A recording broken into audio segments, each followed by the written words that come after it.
ਸਤਨਾਮ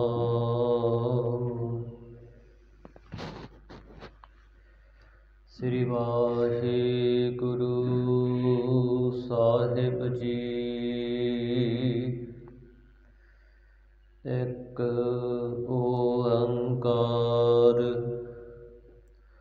ਸਤਨਾਮ ਕਰਤਾ ਪੁਰਖ ਨਿਰਭਉ ਨਿਰਵੈਰ ਅਕਾਲ ਮੂਰਤ ਅਜੂਨੀ ਸੈਭੰ ਗੁਰ ਪ੍ਰਸਾਦ ਜਪ। ਆਦਿ ਸਚ ਜੁਗਾਦ ਸਚ ਹੈ ਭੀ ਸਚ ਨਾਨਕ ਹੋਸੀ ਭੀ ਸਚ। ਡੰਡੌਤ ਬੰਧਨ ਅਨਕ ਬਾਰ ਸਰਬ ਕਲਾ ਸਮਰੱਥ। ਡੋਲਣ ਤੇ ਰਾਖਹੁ ਪ੍ਰਭੂ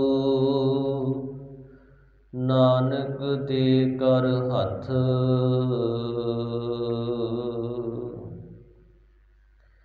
ਕਛੁ ਕੰਚਨ ਭਇਓ ਸ਼ਬਦ ਗੁਰ ਸ਼ਰਵਣਹਿ ਸੁਣਿਓ। ਬਿਖ ਤੇ ਅੰਮ੍ਰਿਤ ਹੋਇਓ ਨਾਮ ਸਤਿਗੁਰ ਮੁਖ ਭਣਿਓ। ਲੋਹ ਹੋਇਓ ਲਾਲ ਨਦਰ ਜਦ ਸਤਿਗੁਰ ਧਾਰੈ। ਪਾਹਣ ਮਾਨਕ ਕਰੈ ਗਿਆਨ ਗੁਰ ਕਹਿਓ ਵਿਚਾਰੈ। ਕਾਠ ਹੋ ਸ੍ਰੀ ਖੰਡ ਸਤਿਗੁਰ ਕੀਓ ਦੁਖ ਦਰਿਦ੍ਰ ਤਿਨ ਕੀ ਗਇਓ। ਸਤਿਗੁਰ ਚਰਨ ਜਿਨ ਪਰਸਿਆ ਸੇ ਪਸ ਪ੍ਰੇਤ ਸੁਰ ਨਰ ਭਇਓ। ਹਮ ਅੰਧਲੇ ਗਿਆਨਹੀਨ ਅਗਿਆਨੀ ਕਿਉ ਚਾਲਹਿ ਮਾਰਗ ਪੰਥਾ। ਹਮ ਅੰਧਲੇ ਕਾ ਗੁਰ ਅੰਚਲ ਦੀਜੈ ਜਨ ਨਾਨਕ ਚੱਲਹਿ ਮਿਲੰਥਾ। ਮਤ ਸਮਤ ਤੇਰੇ ਬਸ ਸੁਆਮੀ ਹਮ ਜੰਤ ਤੂ ਪਰਖ ਜੰਤੈਨੀ। ਜਨ ਨਾਨਕ ਕੀ ਪ੍ਰਭ ਕਰਤੇ ਸੁਆਮੀ ਜਿਉ ਭਾਵੈ ਤਿਵੈ ਭੁਲੈਨੀ। ਬੇਸੁਮਾਰ ਅਥਾਹ ਅਗਨਤ ਅਤੁਲੈ ਜਿਉ ਬੁਲਾਵਹੁ ਤਿਉ ਨਾਨਕ ਦਾਸ ਬੋਲੈ। ਜਿਉ ਬੁਲਾਵਹੁ ਤਿਉ ਨਾਨਕ ਦਾਸ ਬੋਲੈ। ਸਤਿਨਾਮ ਸ੍ਰੀ ਵਾਹਿਗੁਰੂ ਸਾਹਿਬ ਜੀ। ਕੋਟ ਸੂਰ ਜਾ ਕੈ ਪ੍ਰਗਾਸ ਕੋਟ ਮਹਾਦੇਵ ਅਰ ਕਬਿਲਾਸ।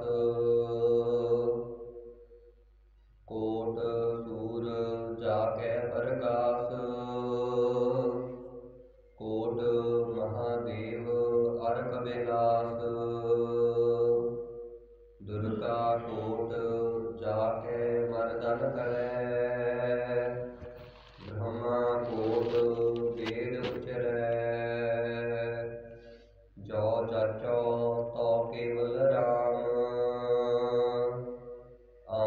ਦੇਵ ਸਿਉ ਨਾਹੀ ਕਾਮ। ਰਹਾਉ ਕੋਟ ਚੰਦਰ ਮੇਂ ਕਰਹਿ ਚਰਾਗ। ਸੌਰ 3300 ਜੇਵਹਿ ਪਾਕ। ਨਵ ਗ੍ਰਹਿ ਕੋਟ ਠਾਡੇ ਦਰਬਾਰ। ਧਰਮ ਕੋਟ ਜਾ ਕੈ ਪ੍ਰਤਹਾਰ। ਪਵਨ ਕੋਟ ਚੌਬਾਰੇ ਫਿਰਹਿ। ਬਾਸਕ ਕੋਟ ਸੇਜ ਬਿਸਥਰਹਿ। ਸਮੁੰਦ ਕੋਟ ਜਾ ਕੇ ਪਾਣੀਹਾਰ। ਰੁਮਾਵਲ ਕੋਟ 18 ਪਾਰ। ਕੋਟ ਕਮੇਰ ਭਰਹਿ ਭੰਡਾਰ। ਕੋਟਕ ਲਖਮੀ ਕਰੈ ਸਿਗਾਰ। ਕੋਟਕ ਪਾਪ ਪੁੰਨ ਬਹੁ ਰਹੇ। ਇੰਦਰ ਕੋਟ ਜਾ ਕੇ ਸੇਵਾ ਕਰਹਿ। ਕੋਟਕ ਪਾਪ ਪੁੰਨ ਬਹੁ ਰਹੇ। ਇੰਦਰ ਕੋਟ ਜਾ ਕੇ ਸੇਵਾ ਕਰਹਿ। ਕੋਟ ਸੂਰ ਜਾ ਕੈ ਅਰਗਾਸ। ਵਾਹਿਗੁਰੂ ਜੀ ਕਾ ਖਾਲਸਾ, ਵਾਹਿਗੁਰੂ ਜੀ ਕੀ ਫਤਿਹ।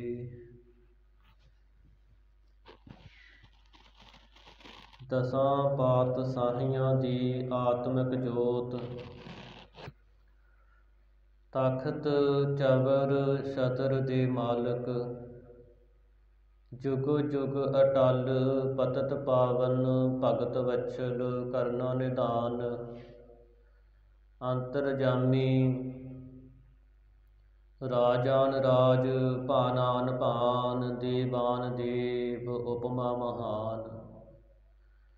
ਸ਼ਬਦ ਗੁਰ ਪੀਰਾ ਗਹਿਰ ਗੰਭੀਰਾ। ਧੰਨ ਧੰਨ ਸ੍ਰੀ ਗੁਰੂ ਗ੍ਰੰਥ ਸਾਹਿਬ ਜੀ ਮਹਾਰਾਜ। ਸਤਿਗੁਰਾਂ ਦੀ ਸਾਜੀ ਨਿਵਾਜੀ, ਪਰਮ ਸਨਮਾਨ ਜੋਗ, ਗੁਰੂ ਰੂਪ ਖਾਲਸਾ ਸਾਧ ਸੰਗਤ। ਅੰਮ੍ਰਿਤ ਵੇਲੇ ਸਤਿਗੁਰੂ ਸਾਹਿਬਾਂ ਦੀ ਪਾਵਨ ਹਜ਼ੂਰੀ ਅੰਦਰ ਦੀਵਾਨ ਸਜ ਰਿਹਾ ਹੈ। ਸਜੇ ਹੋਏ ਦੀਵਾਨ ਵਿੱਚ ਸਤਿਗੁਰੂ ਮਹਾਰਾਜ ਜੀ ਦੇ ਪਾਵਨ ਪਵਿੱਤਰ ਸਰੂਪਾਂ ਦੇ ਪ੍ਰਕਾਸ਼ ਦੀ ਸੇਵਾ ਹੋਈ। ਨਿਤਨੇਮ, ਪੰਜ ਬਾਣੀਆਂ ਦਾ ਪਾਠ, ਸ਼ਬਦ ਹਜ਼ਾਰੇ ਬਾਣੀ ਦਾ ਪਾਠ ਹੋਇਆ ਹੈ। ਆਪ ਜੀ ਨੇ ਗੁਰੂ ਚਰਨਾਂ ਅੰਦਰ ਪਹੁੰਚ ਕੇ ਸਤਿਗੁਰੂ ਮਹਾਰਾਜ ਜੀ ਦੇ ਦਰਸ਼ਨ ਦੀਦਾਰ ਕਰਨ ਕੀਤੇ। ਅੰਮ੍ਰਿਤ ਬਾਣੀ ਸਰਵਣ ਕਰਕੇ ਆਪਣੇ ਜੀਵਨ ਦਾ ਮਹਾਨ ਲਾਹਾ ਪ੍ਰਾਪਤ ਹੋਇਆ, ਆਨੰਦ ਮਾਣਿਆ ਹੈ। ਗੁਰੂ ਘਰ ਦੀ ਰੋਜ਼ਾਨਾ ਮਰਿਆਦਾ, ਗੁਰਬਾਣੀ ਦੀ ਲੜੀਵਾਰ ਕਥਾ ਦਾ ਸਮਾਂ ਹੋਇਆ ਹੈ। ਮਨ ਚਿੱਤ ਬਿਰਤੀਆਂ ਇਕਾਗਰ ਕਰਕੇ ਸਤਿਗੁਰੂ ਮਹਾਰਾਜ ਜੀ ਦੇ ਚਰਨਾਂ ਨਾਲ ਜੁੜੀਏ। ਸੁਨ ਹਰ ਕਥਾ ਉਤਾਰੀ ਮੈਲ, ਮਹਾ ਪੁਨੀਤ ਭਏ ਸੁਖ ਸੈਲ। ਆ ਰਹੀ ਕਥਾ ਸਰਵਣ ਕਰਕੇ ਆਪਣੇ ਜੀਵਨ ਦਾ ਹੋਰ ਲਾਹਾ ਪ੍ਰਾਪਤ ਕਰੀਏ ਜੀ। ਸਤਿਨਾਮ ਸ੍ਰੀ ਵਾਹਿਗੁਰੂ ਸਾਹਿਬ ਜੀ। ਕੋਟ ਸੂਰ ਜਾ ਕੈ ਪ੍ਰਗਾਸ। ਸਾਧ ਸੰਗਤ, ਭੈਰੋ ਰਾਗ ਦੇ ਅੰਦਰ ਭਗਤ ਕਬੀਰ ਜੀ ਦੂਸਰੀ ਅਸ਼ਟਪਦੀ ਦੇ ਅੰਦਰ ਉਪਦੇਸ਼ ਬਖਸ਼ਿਸ਼ ਕਰ ਰਹੇ ਹਨ। ਜਿਸ ਤਰ੍ਹਾਂ ਕੱਲ ਭਗਤ ਜੀ ਨੇ ਜੋਗੀ ਪੁਰਖ ਤਤ ਬੇਤੇ ਪ੍ਰਭੂ ਪਿਆਰਿਆਂ ਦੇ ਹਿਰਦੇ ਵਿੱਚ ਜੋ ਆਨੰਦ ਪ੍ਰਕਾਸ਼ ਹੁੰਦਾ ਹੈ, ਸੁੱਖ ਹੁੰਦਾ ਹੈ, ਉਹ ਸਾਡੇ ਤਾਈਂ ਉਪਦੇਸ਼ ਦੇ ਕੇ ਦੱਸਿਆ।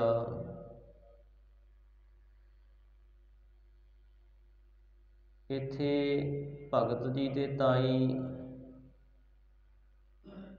ਜੋ ਜਗਿਆਸੂ ਸਨ, ਉਹਨਾਂ ਨੇ ਬੇਨਤੀ ਕੀਤੀ, ਮਹਾਰਾਜ ਪਰਮੇਸ਼ਰ ਦੇ ਪਿਆਰਿਆਂ ਦੇ ਅੰਦਰ ਹੀ ਪਰਮਾਤਮਾ ਹੈ, ਔਰ ਪਰਮਾਤਮਾ ਜਿਹੜਾ ਤੁਸੀਂ ਦੱਸਿਆ ਹੈ ਉਸ ਦਾ ਥੋੜ੍ਹਾ ਜਿਹਾ ਪ੍ਰਕਾਸ਼ ਹੈ ਤਾਂ ਬੇਅੰਤ, ਪਰ ਜੋਗੀ ਪੁਰਖਾਂ ਨੂੰ ਆਪਣੇ ਦਸਮ ਦੁਆਰ ਦੇ ਵਿੱਚ ਉਹ ਚੇਤਨ ਦੀ ਲਾਡ ਰੂਪ ਹੋ ਕੇ ਦਿਸਦਾ ਹੈ, ਬਿਜਲੀ ਦੇ ਚਮਕਾਰੇ ਦੀ ਤਰ੍ਹਾਂ ਨਜ਼ਰ ਆਉਂਦਾ ਹੈ। ਤੇ ਬਾਹਰ ਵੀ ਕਿਸ ਤਰ੍ਹਾਂ ਪ੍ਰਕਾਸ਼ ਹੈ ਉਹ ਦੱਸੋ। ਭਗਤ ਜੀ ਕਹਿੰਦੇ, ਕੋਟ ਸੂਰ ਜਾ ਕੈ ਪ੍ਰਗਾਸ। ਇਹ ਭਾਈ, ਜੋ ਪਰਮਾਤਮਾ ਹੈ ਉਸ ਨੇ ਬਾਹਰ ਇਸ ਸੰਸਾਰ ਦੇ ਵਿੱਚ ਕਰੋੜਾਂ ਹੀ ਸੂਰਜ ਬਣਾਉਣਾ ਕੀਤੇ, ਕਰੋੜਾਂ ਹੀ ਸੂਰਜ ਚਿਰਾਗ ਦੀ ਤਰ੍ਹਾਂ ਚਾਨਣ ਕਰਦੇ ਹਨ, ਬਲ ਰਹੇ ਨੇ, ਔਰ ਧਰਤੀਆਂ ਤੇ ਪ੍ਰਕਾਸ਼ ਕਰਦੇ ਨੇ। ਇਹਨਾਂ ਦੀ ਗਿਣਤੀ ਬੇਅੰਤ ਹੈ।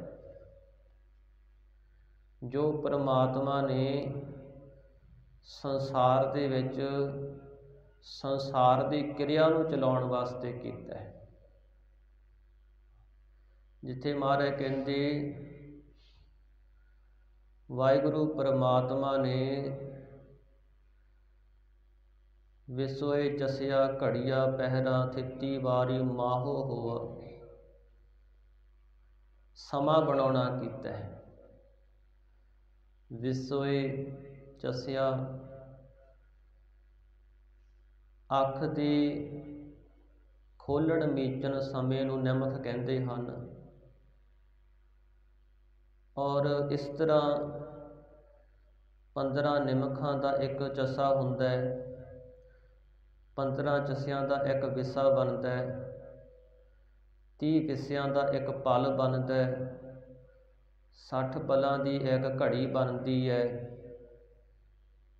ਤੇ 7.5 ਘੜੀਆਂ ਦਾ ਇੱਕ ਪਹਿਰ ਬਣਦਾ ਹੈ। 4 ਪਹਿਰਾਂ ਦਾ ਦਿਨ ਹੁੰਦਾ ਹੈ, 4 ਪਹਿਰਾਂ ਦੀ ਰਾਤ ਹੁੰਦੀ ਹੈ, ਤੇ 7 ਦਿਨਾਂ ਦਾ ਇੱਕ ਹਫ਼ਤਾ ਬਣਦਾ ਹੈ, 30 ਦਿਨਾਂ ਦਾ ਮਹੀਨਾ ਬਣਦਾ ਹੈ, 12 ਮਹੀਨਿਆਂ ਦਾ ਸਾਲ ਬਣ ਜਾਂਦਾ ਹੈ, 100 ਸਾਲ ਦੀ ਇੱਕ ਸਦੀ ਬਣ ਜਾਂਦੀ ਹੈ। ਤੇ ਇਸ ਤਰ੍ਹਾਂ ਹੀ 10 ਸਾਲਾਂ ਦਾ ਇੱਕ ਦਹਾਕਾ ਬਣ ਜਾਂਦਾ ਹੈ। ਪਰ ਮਹਾਰਾਜ ਕਹਿੰਦੇ, ਵਿਸੋਏ ਚਸਿਆ ਘੜੀਆ ਪਹਿਰਾ ਥਿੱਤੀ ਵਾਰੀ ਮਾਹੋ ਹੋਆ। ਇਹ ਕਿੰਨੇ ਬਣ ਗਏ? ਸੂਰਜ ਏਕੋ। ਇਸ ਤਰ੍ਹਾਂ ਹੀ ਸੂਰਜ ਇੱਕ ਹੈ ਤੇ ਰੁੱਤਾਂ ਕਿੰਨੀਆਂ ਬਣ ਜਾਂਦੀਆਂ ਨੇ, ਕਦੇ ਗਰਮੀ, ਕਦੇ ਸਰਦ ਰੁੱਤ, ਵਰਖਾ ਦੀ ਰੁੱਤ, ਪਤਝੜ ਆ ਜਾਂਦੀ ਹੈ, ਸਿਸਰ ਆ ਜਾਂਦੀ ਹੈ, ਇਸ ਤਰ੍ਹਾਂ ਹੈਮ ਰੁੱਤ ਆ ਜਾਂਦੀ ਹੈ। ਰੁੱਤਾਂ ਵੀ ਤੇ ਇਹ ਘੜੀਆਂ ਕੇਵਲ ਸੂਰਜ ਦੇ ਦੁਆਲੇ ਧਰਤੀ ਜਦੋਂ ਘੁੰਮਦੀ ਹੈ, ਸਮੇਂ ਦਾ ਬਦਲਾਅ ਆਉਂਦਾ ਰਹਿੰਦਾ ਹੈ। ਜਿਹੜੀ ਧਰਤੀ ਹੈ ਸਾਧ ਸੰਗਤ, ਸੂਰਜ ਦੇ ਦੁਆਲੇ ਇੱਕ ਸਾਲ ਦੇ ਵਿੱਚ ਪੂਰਾ ਚੱਕਰ ਪੂਰਾ ਕਰਦੀ ਹੈ। ਇਹ ਆਪਣੇ ਧੁਰੇ ਦੁਆਲੇ ਵੀ ਘੁੰਮ ਰਹੀ ਹੈ। ਇੱਕ ਤਾਂ ਧਰਤੀ ਆਪਣੇ ਧੁਰੇ ਦੁਆਰੇ ਘੁੰਮਦੀ ਹੈ, ਜਿਸ ਨਾਲ ਸਵੇਰ ਤੋਂ ਸ਼ਾਮ ਰਾਤ ਪੈ ਜਾਂਦੀ ਹੈ ਅਤੇ ਰਾਤ ਤੋਂ ਫਿਰ ਦਿਨ ਚੜ੍ਹ ਜਾਂਦਾ ਹੈ। ਜਿਹੜਾ ਪਾਸੇ ਸੂਰਜ ਵਾਲੇ ਆ ਜਾਂਦਾ ਉਧਰ ਦਿਨ ਆ ਜਾਂਦਾ ਹੈ, ਜਿਹੜਾ ਸੂਰਜ ਤੋਂ ਦੂਜੇ ਪਾਸੇ ਆ ਜਾਂਦਾ ਹੈ ਉਸ ਪਾਸੇ ਰਾਤ ਬਣ ਜਾਂਦੀ ਹੈ। ਧਰਤੀ ਆਪਣੇ ਧੁਰੇ ਦੁਆਰੇ ਘੁੰਮਦੀ ਹੈ, ਜਿਸ ਦੇ ਨਾਲ ਦਿਨ ਅਤੇ ਰਾਤ ਬਣ ਰਹੇ ਨੇ। ਇਸ ਤਰ੍ਹਾਂ ਹੀ ਧਰਤੀ ਜਿਹੜੀ ਹੈ ਸੂਰਜ ਦੁਆਲੇ ਘੁੰਮਦੀ ਹੈ, ਜਿਸ ਕਰਕੇ ਪੂਰਾ ਸਾਲ ਬਣਦਾ, ਰੁੱਤਾਂ ਬਣਦੀਆਂ ਨੇ, ਸਮੇਂ ਦੀ ਰੁੱਤਾਂ ਦੀ ਤਬਦੀਲੀ ਹੁੰਦੀ ਹੈ। ਔਰ ਸੂਰਜ ਤਾਂ ਇੱਕ ਹੀ ਹੈ ਨਾ। ਇਸ ਤਰ੍ਹਾਂ ਮਹਾਰਾਜ ਕਹਿੰਦੇ ਭਾਈ ਪਰਮਾਤਮਾ ਵੀ ਇੱਕ ਹੈ, ਪਰ ਪਰਮਾਤਮਾ ਤੋਂ ਬੇਅੰਤ ਹੀ ਸ੍ਰਿਸ਼ਟੀ ਪੈਦਾ ਹੋਈ। ਵਾਹਿਗੁਰੂ ਨੇ ਆਪਣੇ ਖੇਡ ਦੇ ਅੰਦਰ ਬੇਅੰਤ ਹੀ ਰਚਨਾ ਪੈਦਾ ਕੀਤੀ ਹੈ, ਔਰ ਉਸ ਰਚਨਾ ਨੂੰ ਪੈਦਾ ਕਰਕੇ ਉਸ ਵਿੱਚ ਸਮਾਇਆ ਹੋਇਆ ਹੈ। ਉਹ ਪਰਮੇਸ਼ਰ ਨੇ ਇੱਕ ਇੱਕ ਰੋਮ ਦੇ ਵਿੱਚ ਕਰੋੜਾਂ ਕਰੋੜਾਂ ਬ੍ਰਹਿਮੰਡ ਬਣਾਉਣਾ ਕੀਤੇ, ਔਰ ਉਹਨਾਂ ਸਾਰੇ ਬ੍ਰਹਿਮੰਡਾਂ ਵਿੱਚ ਇੱਕ ਇੱਕ ਸੂਰਜ ਮੌਜੂਦ ਹੈ, ਇੱਕ ਇੱਕ ਧਰਤੀ ਹੈ, 9 ਗ੍ਰਹਿ ਬਣਾਉਣਾ ਕੀਤੇ। ਸੋ ਸਤਿਗੁਰੂ ਕਹਿੰਦੇ ਕੋਟ ਸੂਰ ਜਾ ਕੈ ਪ੍ਰਕਾਸ਼। ਕਰੋੜਾਂ ਸੂਰਜ ਜਿਹੜੇ ਵਾਹਿਗੁਰੂ ਤੋਂ ਪ੍ਰਕਾਸ਼ ਲੈਣ ਵਾਲੇ ਨੇ, ਚਾਨਣ ਲੈਣ ਵਾਲੇ ਹਨ। ਨਮੋ ਸੂਰਜ ਸੂਰਜੇ, ਉਹ ਪਰਮਾਤਮਾ ਸੂਰਜਾਂ ਨੂੰ ਵੀ ਅੱਗੇ ਚਾਨਣ ਦੇਣ ਵਾਲਾ ਹੈ, ਪ੍ਰਕਾਸ਼ ਦੇਣ ਵਾਲਾ ਹੈ। ਅਤੇ ਉਸ ਦੇ ਦਰ 'ਤੇ ਇਹ ਆਗਿਆ ਵਿੱਚ ਚੱਲਦੇ ਹਨ, ਭੈ ਵਿੱਚ ਚੱਲਦੇ ਹਨ। ਸਤਿਗੁਰੂ ਕਹਿੰਦੇ ਭਾਈ ਕਰੋੜਾਂ ਹੀ ਸੂਰਜ ਜਿਸ ਵਾਹਿਗੁਰੂ ਦੇ ਚਲਾਏ ਹੋਏ ਪ੍ਰਕਾਸ਼ ਕਰ ਰਹੇ ਹਨ।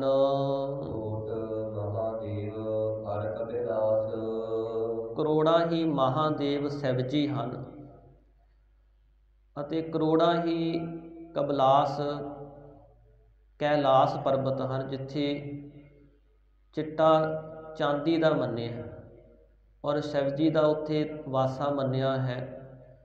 ਪਰ ਭਗਤ ਜੀ ਕਹਿੰਦੇ ਸ਼ਿਵ ਜੀ ਵੀ ਕਰੋੜਾਂ ਹੀ ਨੇ, ਕੋਟ ਮਹੇਸ਼ ਉਪਾਏ ਸਮਾਏ। ਅਤੇ ਉਸ ਵਾਹਿਗੁਰੂ ਪਰਮਾਤਮਾ ਨੇ ਕਰੋੜਾਂ ਹੀ ਕੈਲਾਸ ਪਰਬਤ ਪੈਦਾ ਕੀਤੇ ਹਨ। ਦੁਰਗਾ ਕੋਟ ਜਾ ਕੇ ਮਰਦਨ ਕਰੈ। ਕਰੋੜਾਂ ਹੀ ਦੁਰਗਾ ਨੇ, 9 ਕਰੋੜ ਦੁਰਗਾ ਵਿਦਵਾਨਾਂ ਨੇ ਗ੍ਰੰਥਾਂ ਅੰਦਰ ਮੰਨੀਆਂ ਹਨ, ਜਿਹੜੀਆਂ ਮਰਦਨ ਕਰੈ, ਪ੍ਰਭੂ ਪਰਮਾਤਮਾ ਦੇ ਮਰਦਨ ਵੱਟਾ ਮਲਣਾ ਕਰਦੀਆਂ ਨੇ, ਜਾਂ ਮਾਲਸ਼ ਕਰ ਰਹੀਆਂ ਨੇ। ਮਰਦਨ ਕਹਿੰਦੇ ਨੇ ਦੇਵਤਿਆਂ ਨੂੰ ਉਹਨਾਂ ਦੀ ਸਹਾਇਤਾ ਕਰਨ ਵਾਸਤੇ ਦੈਂਤਾਂ ਨੂੰ ਮਾਰਦੀਆਂ ਨੇ, ਔਰ ਦੈਂਤਾਂ ਨੂੰ ਮਾਰ ਕਰਕੇ ਪ੍ਰਭੂ ਪਰਮਾਤਮਾ ਨੂੰ ਖੁਸ਼ ਕਰਕੇ ਵਰਨਾ ਚਾਹੁੰਦੀਆਂ ਨੇ। ਇਸ ਤਰ੍ਹਾਂ ਕਰੋੜਾਂ ਹੀ ਐਸੀਆਂ ਦੁਰਗਾ ਹਨ, ਸਤਿਗੁਰੂ ਕਹਿੰਦੇ ਜਿਹੜੀਆਂ ਪਰਮੇਸ਼ਰ ਦੇ ਦਰ 'ਤੇ ਮਰਦਨ ਕਰੈ, ਮਾਲਸ਼ ਵਾਸਤੇ ਉਹ ਵਾਹਿਗੁਰੂ ਦੇ ਦਰ 'ਤੇ ਰਹਿੰਦੀਆਂ ਨੇ, ਔਰ ਜਿਹੜੇ ਦੈਤ ਹਨ ਉਹਨਾਂ ਦੇ ਤਾਈਂ ਮਲਣ ਵਾਲੀਆਂ ਨੇ, ਨਾਸ ਕਰਨ ਵਾਲੀਆਂ ਹਨ। ਕੋਟ ਵੇਦ ਉਚਰੈ, ਕਰੋੜਾਂ ਹੀ ਬ੍ਰਹਮੇ ਹਨ, ਜਿਹੜੇ ਪ੍ਰਭੂ ਪਰਮਾਤਮਾ ਦੇ ਦਰ 'ਤੇ ਖੜ੍ਹੇ ਹੋ ਕਰਕੇ ਵੇਦਾਂ ਨੂੰ ਉਚਾਰਦੇ ਨੇ, ਵਾਹਿਗੁਰੂ ਦਾ ਜਸ ਕਰ ਰਹੇ ਨੇ। ਅਤੇ ਕਰੋੜਾਂ ਹੀ ਵੇਦ ਹਨ ਜਿਹੜੇ ਪਰਮੇਸ਼ਰ ਦਾ ਜਸ ਉਚਾਰਨ ਕਰਦੇ ਹਨ। ਜੋ ਜਾਚੋ ਤੋ ਕੇਵਲ ਰਾਮ। ਉਸ ਸਮੇਂ ਜਿਹੜੇ ਬ੍ਰਾਹਮਣ ਸਨ ਕਹਿਣ ਲੱਗੇ, ਭਗਤ ਜੀ ਤੁਸੀਂ ਕੋਈ ਦੇਵੀ ਦੇਵਤਿਆਂ ਤੋਂ ਮੰਗ ਲਓ, ਤੁਹਾਨੂੰ ਆਪਣੇ ਜੀਵਨ ਅੰਦਰ ਕੋਈ ਦਾਤ ਪ੍ਰਾਪਤ ਹੋ ਜਾਵੇਗੀ। ਭਗਤ ਜੀ ਕਹਿੰਦੇ, ਭਾਈ ਨਹੀਂ, ਅਸੀਂ ਤਾਂ ਜੇ ਮੰਗੀਏ ਤਾਂ ਕੇਵਲ ਵਾਹਿਗੁਰੂ ਤੋਂ ਹੀ ਮੰਗਦੇ ਹਾਂ, ਕੇਵਲ ਰਾਮ ਪਰਮੇਸ਼ਰ ਦਾ ਨਾਮ ਹੀ ਮੰਗਦੇ ਆ। ਅਸੀਂ ਹੋਰ ਕੋਈ ਵਸਤੂ, ਹੋਰ ਕੋਈ ਚੀਜ਼ ਦਾਤ ਨਹੀਂ ਮੰਗਦੇ, ਪਰਮਾਤਮਾ ਤੋਂ ਵਾਹਿਗੁਰੂ ਦਾ ਨਾਮ ਹੀ ਮੰਗਦੇ ਆ। ਜਾਚਕ ਜਨ ਜਾਚੈ ਪ੍ਰਭ ਦਾਨ, ਕਰ ਕਿਰਪਾ ਦੇਵੋ ਹਰ ਨਾਮ। ਇਹੀ ਸਾਡੀ ਇੱਛਾ ਹੈ ਕਿ ਹੇ ਪ੍ਰਭੂ ਸਾਨੂੰ ਆਪਣੇ ਨਾਮ ਦਾ ਦਾਨ ਦੇਣਾ ਕਰੋ। ਭਗਤ ਜੀ ਕਹਿੰਦੇ, ਹੋਰ ਕਿਸੇ ਦੇਵੀ ਦੇਵਤੇ ਦੇ ਨਾਲ ਸਾਡਾ ਕੋਈ ਕੰਮ ਨਹੀਂ। ਅਸੀਂ ਨਾ ਹੀ ਕਿਸੇ ਦੇ ਅੱਗੇ ਝੁਕਦੇ ਹਾਂ, ਨਾ ਹੀ ਕਿਸੇ ਦੀ ਪੂਜਾ ਕਰਦੇ ਹਾਂ, ਕਿਸੇ ਦੇ ਤਾਂ ਹੀ ਸਾਡਾ ਕੋਈ ਕੰਮ ਨਹੀਂ। ਕੇਵਲ ਪਰਮਾਤਮਾ ਤਾਂ ਹੀ ਸਾਡਾ ਕੰਮ ਹੈ, ਉਸ ਦਾ ਨਾਮ ਜਪਣਾ, ਬੰਦਗੀ ਕਰਨੀ, ਉਸ ਦੇ ਹੁਕਮ ਵਿੱਚ ਚੱਲਣਾ, ਇਹੀ ਅਸੀਂ ਇੱਕ ਕੰਮ ਲੈਣਾ ਕੀਤਾ। ਹੋਰ ਅਸੀਂ ਕਿਸੇ ਦੇ ਮੁਹਤਾਜ ਨਹੀਂ ਹਾਂ, ਕਿਸੇ ਅੱਗੇ ਝੁਕਦੇ ਨਹੀਂ ਹਾਂ। ਕੇਵਲ ਇੱਕ ਪਰਮਾਤਮਾ ਨੂੰ ਤਿਆਗ ਕਰਕੇ ਵਾਹਿਗੁਰੂ ਨੂੰ ਹੀ ਅਸੀਂ ਪੂਜਨਾ ਕਰਦੇ ਹਾਂ, ਕਿਉਂਕਿ ਹੋਰ ਕੋਈ ਦੇਵੀ ਦੇਵਤਾ ਕੰਮ ਨਹੀਂ ਆਉਂਦਾ। ਜਿੱਥੇ ਭਗਤ ਨਾਮਦੇਵ ਜੀ ਨੇ ਬਚਨ ਕੀਤੇ, ਤੁਮ ਕਹੀਅਤ ਹੋ ਆਦਿ ਭਵਾਨੀ, ਮੁਕਤ ਕੀ ਬਰੀਆ ਕਹਾ ਛਪਾਨੀ। ਕਹਿੰਦੇ ਜਿਸ ਸਮੇਂ ਭਗਤ ਨੇ ਦੇਵੀ ਦੀ ਪੂਜਾ ਕੀਤੀ, ਇੱਕ ਭਗਤ ਹੋਇਆ ਸਾਧ ਸੰਗਤ, ਉਸਨੇ ਦੇਵੀ ਦੀ ਪੂਜਾ ਕੀਤੀ ਤੇ ਜਦੋਂ ਦੇਵੀ ਨੇ ਦਰਸ਼ਨ ਦਿੱਤੇ ਤਾਂ ਉਸਨੇ ਕਿਹਾ ਵੀ ਮੈਨੂੰ ਮੁਕਤੀ ਚਾਹੀਦੀ ਹੈ। ਭਗਤ ਕਹਿਣ ਲੱਗਿਆ, ਦੇਵੀ ਕਹੇ ਕਿ ਨਹੀਂ, ਤੂੰ ਹੋਰ ਜੋ ਕੁਝ ਮਰਜ਼ੀ ਮੰਗ ਲੈ, ਪਰ ਮੈਂ ਮੁਕਤੀ ਨਹੀਂ ਦੇ ਸਕਦੀ। ਤਾਂ ਉਸ ਸਮੇਂ ਭਗਤ ਨਾਮਦੇਵ ਜੀ ਕਹਿੰਦੇ, ਭਾਈ ਦੇਖੋ, ਪਰਮਾਤਮਾ ਦੇ ਜਿਹੜੇ ਭਗਤ ਨੇ ਉਹ ਤਾਂ ਮੁਕਤੀ ਦੇ ਇੱਛਾ ਕਨੇ ਹਨ, ਪਰ ਜਿਹੜੀ ਦੇਵੀ ਹੈ ਉਹ ਮੁਕਤੀ ਨਹੀਂ ਦੇ ਸਕਦੀ। ਮੁਕਤ ਕੇ ਬਰੀਆ ਕਹਾ ਛਪਾਨੀ, ਕਹਿੰਦੇ ਤੂੰ ਆਦਿ ਤੋਂ ਹੀ ਭਵਾਨੀ ਕਹੀ ਜਾਂਦੀ ਸੀ, ਜਗਤ ਨੂੰ ਤਾਰਨ ਵਾਲੀ, ਪਰ ਜਦੋਂ ਮੁਕਤੀ ਦੇਣੀ ਸੀ ਉਦੋਂ ਕਿੱਥੇ ਛਿਪ ਗਈ। ਦੇਵੀ ਦੇਵਤੇ ਮੁਕਤੀ ਨਹੀਂ ਦੇ ਸਕਦੇ, ਸਤਿਗੁਰੂ ਤੋਂ ਬਿਨਾਂ ਮੁਕਤੀ ਪ੍ਰਾਪਤ ਨਹੀਂ ਹੁੰਦੀ। ਸਤਿਗੁਰਾਂ ਦੇ ਚਰਨਾਂ ਨਾਲ ਲੱਗ ਕਰਕੇ ਹੀ ਸਾਰੇ ਸੁੱਖ ਪ੍ਰਾਪਤ ਹੁੰਦੇ ਨੇ। ਜੀਵਨ ਦੇ ਅੰਦਰ ਜੀਵ ਆਪਣੇ ਜਨਮ ਨੂੰ ਸਫਲ ਕਰ ਲੈਂਦਾ ਹੈ ਸਤਿਗੁਰਾਂ ਦੀ ਸ਼ਰਨ ਵਿੱਚ ਆ ਕੇ। ਜਿੱਥੇ ਮਹਾਰਾਜ ਕਹਿੰਦੇ, ਕੱਚੋ ਕੰਚਨ ਭਇਓ, ਸ਼ਬਦ ਗੁਰ ਸ਼ਰਵਣ ਹੀ ਸੁਣਿਓ। ਜਿਨ੍ਹਾਂ ਨੇ ਸਤਿਗੁਰਾਂ ਦੇ ਸ਼ਬਦ ਨੂੰ ਕੰਨਾਂ ਦੇ ਨਾਲ ਸੁਣਨਾ ਕੀਤਾ, ਉਹ ਭਾਵੇਂ ਕੱਚ ਵਰਗੇ ਕੱਚੇ ਸਨ, ਪਰ ਸ਼ਬਦ ਦੀ ਕਮਾਈ ਕਰਕੇ ਉਹ ਸੋਨੇ ਦੀ ਤਰ੍ਹਾਂ ਕੀਮਤੀ ਹੋ ਗਏ। ਭਾਈ ਭੂਮੀਆਂ ਜਿਹੜਾ ਚੋਰੀਆਂ ਕਰਦਾ ਸੀ, ਸਤਿਗੁਰੂ ਨਾਨਕ ਦੇਵ ਮਹਾਰਾਜ ਜੀ ਦੇ ਸ਼ਰਨ ਵਿੱਚ ਬੇਨਤੀ ਕੀਤੀ, ਮਹਾਰਾਜ ਜੋ ਮੇਰਾ ਕੰਮ ਹੈ ਇਹ ਤਾਂ ਪੀੜ੍ਹੀਆਂ ਤੋਂ ਹੈ, ਦਾਦੇ ਪੜਦਾਦਿਆਂ ਤੋਂ। ਤੇ ਸਤਿਗੁਰੂ ਕਹਿੰਦੇ, ਭਾਈ ਫਿਰ ਅਸੀਂ ਤੈਨੂੰ ਤਾਂ ਹੀ ਪਰਮਾਤਮਾ ਦੇ ਨਾਲ ਮਿਲਾ ਸਕਦੇ ਹਾਂ, ਤਾਂ ਹੀ ਤੇਰੀ ਮਦਦ ਕਰ ਸਕਦੇ ਹਾਂ ਪਰਲੋਕ ਵਿੱਚ, ਜੇ ਤੂੰ ਸਾਡੇ ਬਚਨ ਮੰਨੇ। ਜੇ ਤੂੰ ਆਪਣੀ ਪਰਲੋਕ ਵਿੱਚ ਰੱਖਿਆ ਚਾਹੁੰਦਾ ਤੇ ਸਾਡੀ ਪ੍ਰਸੰਨਤਾ ਲੈਣੀ ਹੈ, ਫਿਰ ਸੱਚ ਬੋਲਣਾ ਕਰ, ਝੂਠ ਨੂੰ ਤਿਆਗ ਦੇ, ਸੱਚ ਬੋਲਿਆ ਕਰ। ਫਿਰ ਲੂਣ ਖਾ ਕੇ ਹਰਾਮ ਨਹੀਂ ਕਰਨਾ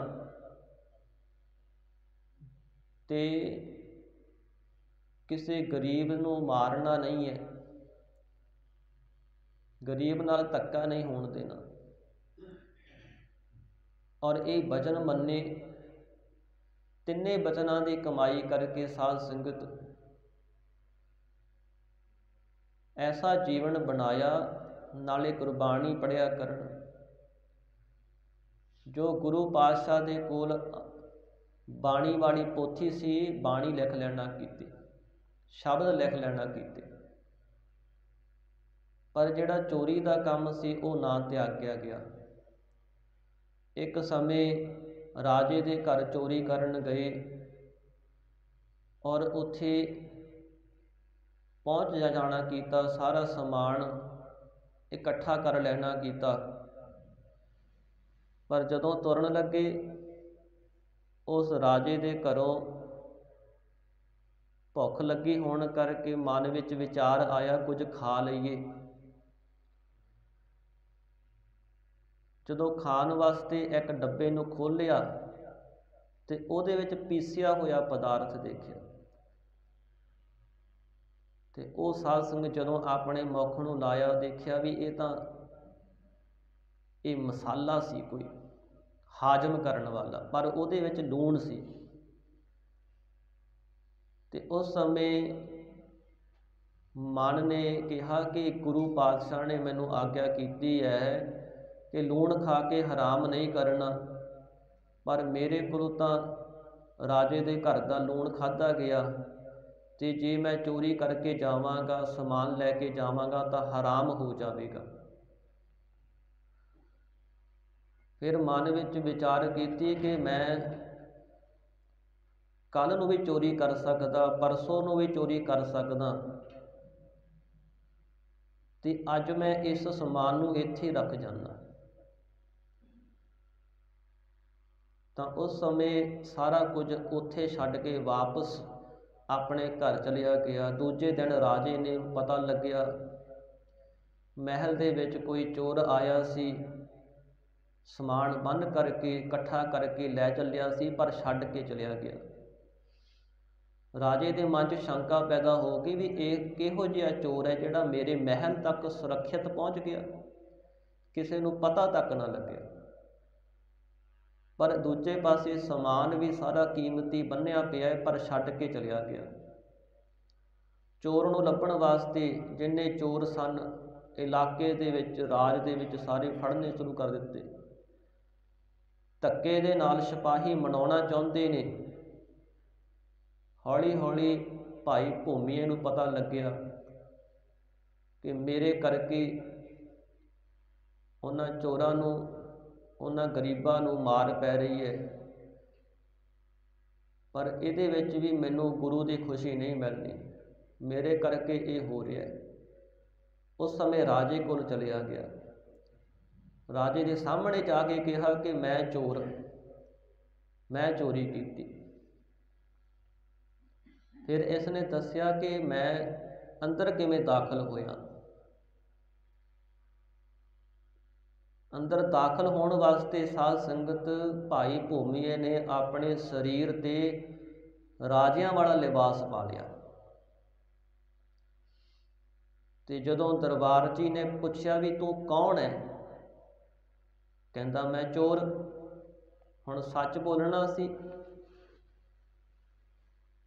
ਤੇ ਉਹ ਦਰਬਾਰ 'ਚ ਜਿਹੜਾ ਨਵਾਂ ਸੀ, ਪਹਿਰੇਦਾਰ ਨਵਾਂ ਸੀ, ਉਹਨੇ ਸੋਚਿਆ ਵੀ ਇਹ ਰਾਜੇ ਦਾ ਕੋਈ ਮਲਾਪੀ ਹੋਣਾ ਹੈ ਤੇ ਮੈਨੂੰ ਮਜ਼ਾਕ ਕਰਦਾ, ਕਿਉਂਕਿ ਮੈਂ ਇਹਨੂੰ ਪੁੱਛ ਲਿਆ ਵੀ ਤੂੰ ਕੌਣ ਹੈ, ਤੇ ਇਹ ਮੈਨੂੰ ਅੱਗੋਂ ਕਹਿ ਰਿਹਾ ਵੀ ਚੋਰ ਆ, ਤੇ ਚੋਰ ਆਏ ਥੋੜ੍ਹੀ ਆਉਂਦੇ ਆ। ਉਹਨੇ ਸਾਧ ਸੰਗਤ ਧਿਆਨ ਨਾ ਦਿੱਤਾ ਤੇ ਕਿਹਾ ਜਾ ਜਾ ਚਲਿਆ ਜਾ। ਇਹ ਹੌਲੀ ਹੌਲੀ ਜਿੰਨੇ ਦਰਬਾਰ 'ਚ ਪਹਿਰੇਦਾਰ ਸਨ ਉਹਨਾਂ ਤੋਂ ਨਿਕਲ ਕੇ ਪਹੁੰਚ ਗਿਆ ਆਪਣੇ ਟਿਕਾਣੇ 'ਤੇ। ਰਾਜੇ ਨੂੰ ਦੱਸਿਆ ਕਿ ਮੈਂ ਇਸ ਤਰ੍ਹਾਂ ਉੱਥੇ ਪਹੁੰਚ ਗਿਆ ਸੀ, ਤੇ ਵਾਪਸ ਆਉਂਦਿਆਂ ਵੀ ਮੈਨੂੰ ਕਿਸੇ ਨੇ ਰੋਕਿਆ ਨਹੀਂ, ਕਿਉਂਕਿ ਮੇਰੇ ਸਰੀਰ 'ਤੇ ਲਿਬਾਸ ਹੀ ਐਸਾ ਪਾਇਆ ਹੋਇਆ ਸੀ, ਸ਼ਹਿਜ਼ਾਦਿਆਂ ਵਾਲਾ। ਪਰ ਮੇਰੇ ਗੁਰੂ ਦਾ ਬਚਨ ਹੈ ਵੀ ਸੱਚ ਬੋਲਣਾ ਹੈ, ਤੇ ਮੈਂ ਸੱਚ ਬੋਲਿਆ। ਮੇਰੇ ਗੁਰੂ ਦਾ ਬਚਨ ਹੈ ਲੂਣ ਖਾ ਕੇ ਹਰਾਮ ਨਹੀਂ ਕਰਨਾ, ਮੈਂ ਤੇਰੇ ਘਰੋਂ ਲੂਣ ਖਾ ਲਿਆ। मेरे गुरु का वचन है कि किसी गरीब मार नहीं करनी। तो इत्थे मेरे करके गरीब मार हो रही है, इसलिए मैं आया चल करके, हुण मैनू फड़ लो, जो सज़ा देनी दिओ। राजा कहन लग्या, भाई तू सच बोलिया, बाकी तू चोरी भी नहीं की, भावें साडे महल 'च तां पहुँच गया, असीं तैनूं छड्ड दिंदे हां, पर यह गल जरूर है कि तू हुण चोरी नहीं कर सकदा। मेरे राज विच खास करके, क्योंकि जिथे भी चोरी होवेगी पहला तैनूं फड़िया जावेगा ते तैनूं पुछया जावेगा ते तू झूठ बोल नहीं सकदा। तेरी चोरी तां हुण छुट गई। राजा इन्ना खुश होया साध संगत, भाई भूमीए नूं अपने कोल वजीर रख लिया भी इहो जिहा बंदा तां किते मिलना ही नहीं जिहड़ा झूठ भी बोले, ये तां सच बोलण वाला है और ये लूण खा के हराम भी नहीं करेगा, धोखा भी नहीं देगा और ना ही ये गरीब मार देखेगा। तो उस समय भाई भूमिया नूं अपने कोल रखिया राजे ने, और राजे के अंदर तड़फ पैदा हो गई, क्योंकि भाई भूमिया इहदे ते सतगुरां दी किरपा हो गई सी, मेहर हो गई सी। गुरबाणी के शब्द लिखे सन, नेम दे नाल अमृत वेले उठ के बाणी पढ़नी। राजा भी संगत करन लग पिया। राजे नूं भाई भूमिया की संगत करदियां गुरसिੱਖੀ का प्रेम पैदा हो गया हिरदे विच। ते इहदे घर साध संगत कोई औलाद नहीं सी। इस राजे ने अरदास कराई कि मेरे घर पुत्र होवे। समा बतीत होया, राजे दे घर पुत्री ने जन्म लिया। जदों पुत्री ने जन्म लिया ना, ते इन्हें मन विच गिला नहीं किया, सगों ये मन्निया कि परमात्मा ने मैनू पुत्र ही बख्शिया। उस लड़की नूं राजकुमारां वाले वस्त्र पवा के राजकुमारां वाली सिक्ख्या दिती सारी, और अपना पुत्र बना के पालिया। इत्थों तक कि इस राजे ने जदों ये लड़की विआह दे योग हो गई, उस वास्ते लड़की वर वास्ते लभी भी ये मेरा राजकुमार है, तो इस वास्ते मैं लड़की कोई राजकुमारी देखनी। तो उस समय दिन भी तय हो गया। ये जिहड़ा है तो लड़की सी, पर राजकुमारां वाले वस्त्र पाउंदी सी, ते राजे ने अपने इस लड़के का विआह रचाउण वास्ते बरात चढ़ा दी। पर दूजे पासे जिहड़े चुगलखोर सन, उन्होंने शिकायत चुगली कर दी कि जिहड़ा वो विआउण वास्ते आ रहा है राजे का लड़का, वो लड़का नहीं लड़की है। सारी गल दस दी भी इस तरह राजे ने संगत अरदास कराई सी, पर संगत ते इन्ना भरोसा है राजे नूं कि संगत की अरदास व्यर्थ ही नहीं जा सकती। अजे भी राजे नूं भरोसा है, तो उस लड़की नूं लड़का समझ के उसने पालिया है राजकुमार की तरह, तो हुण विआउण वास्ते आ रहा है, पर वो है लड़की। तो उस समय साध संगत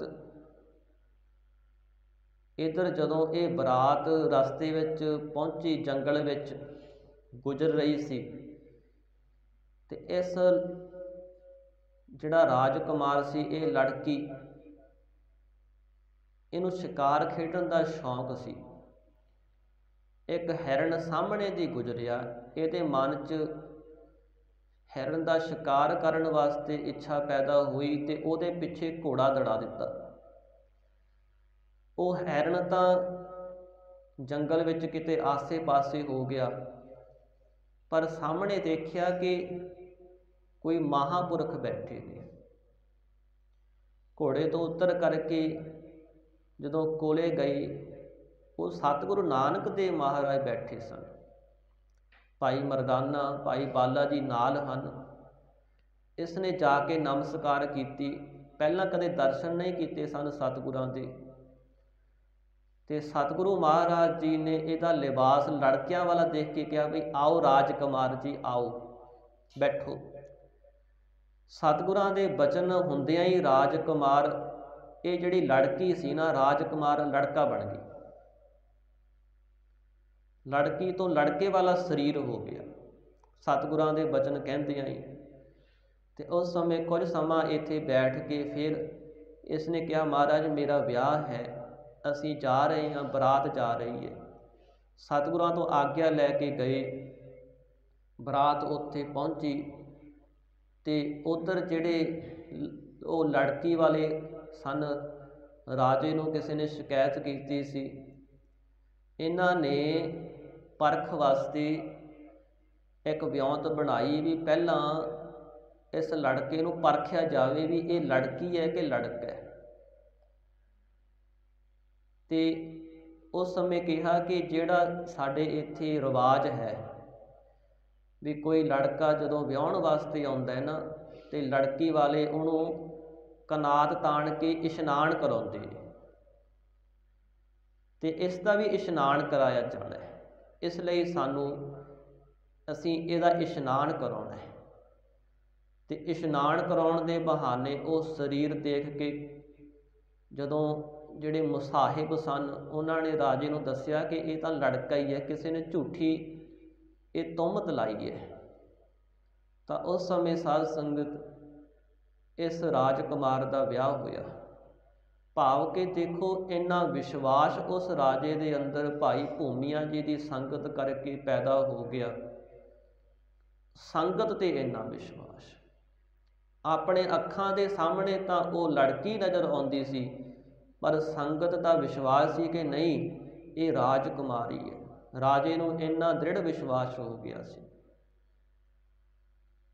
ਸਤਿਗੁਰੂ ਮਹਾਰਾਜ ਕਹਿੰਦੇ ਕੱਚੋ ਕੰਚਨ ਭਇਓ, ਸ਼ਬਦ ਗੁਰ ਸ਼ਰਵਣਿ ਸੁਣਿਓ।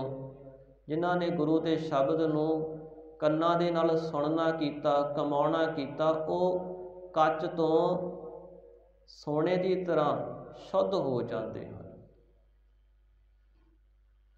ਬਿਖ ਤੇ ਅੰਮ੍ਰਿਤ ਹੋਇਓ, ਨਾਮ ਸਤਿਗੁਰ ਮੁਖ ਭਣਿਓ।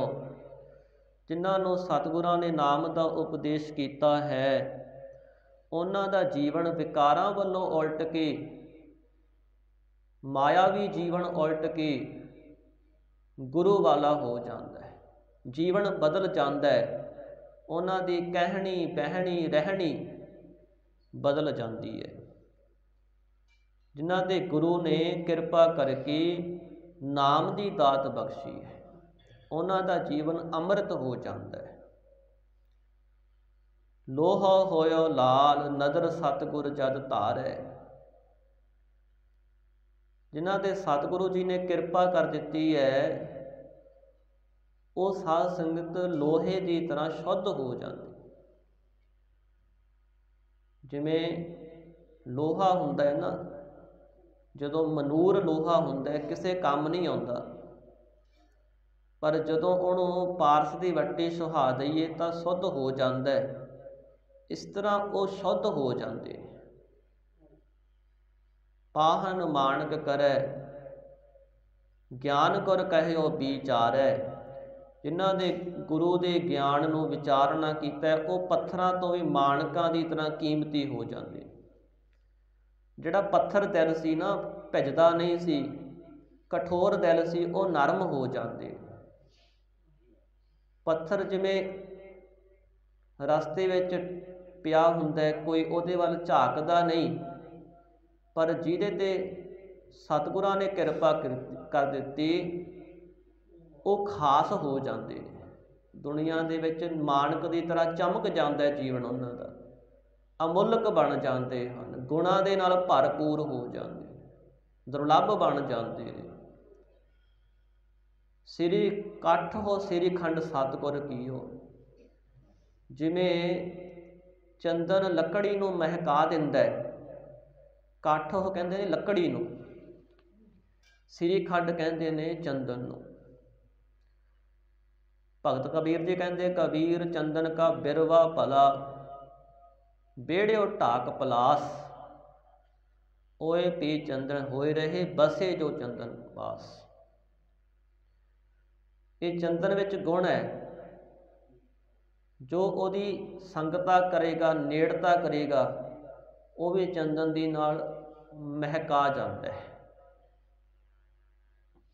ਉਹਦੇ ਗੁਣ ਆ ਜਾਂਦੇ ਨੇ।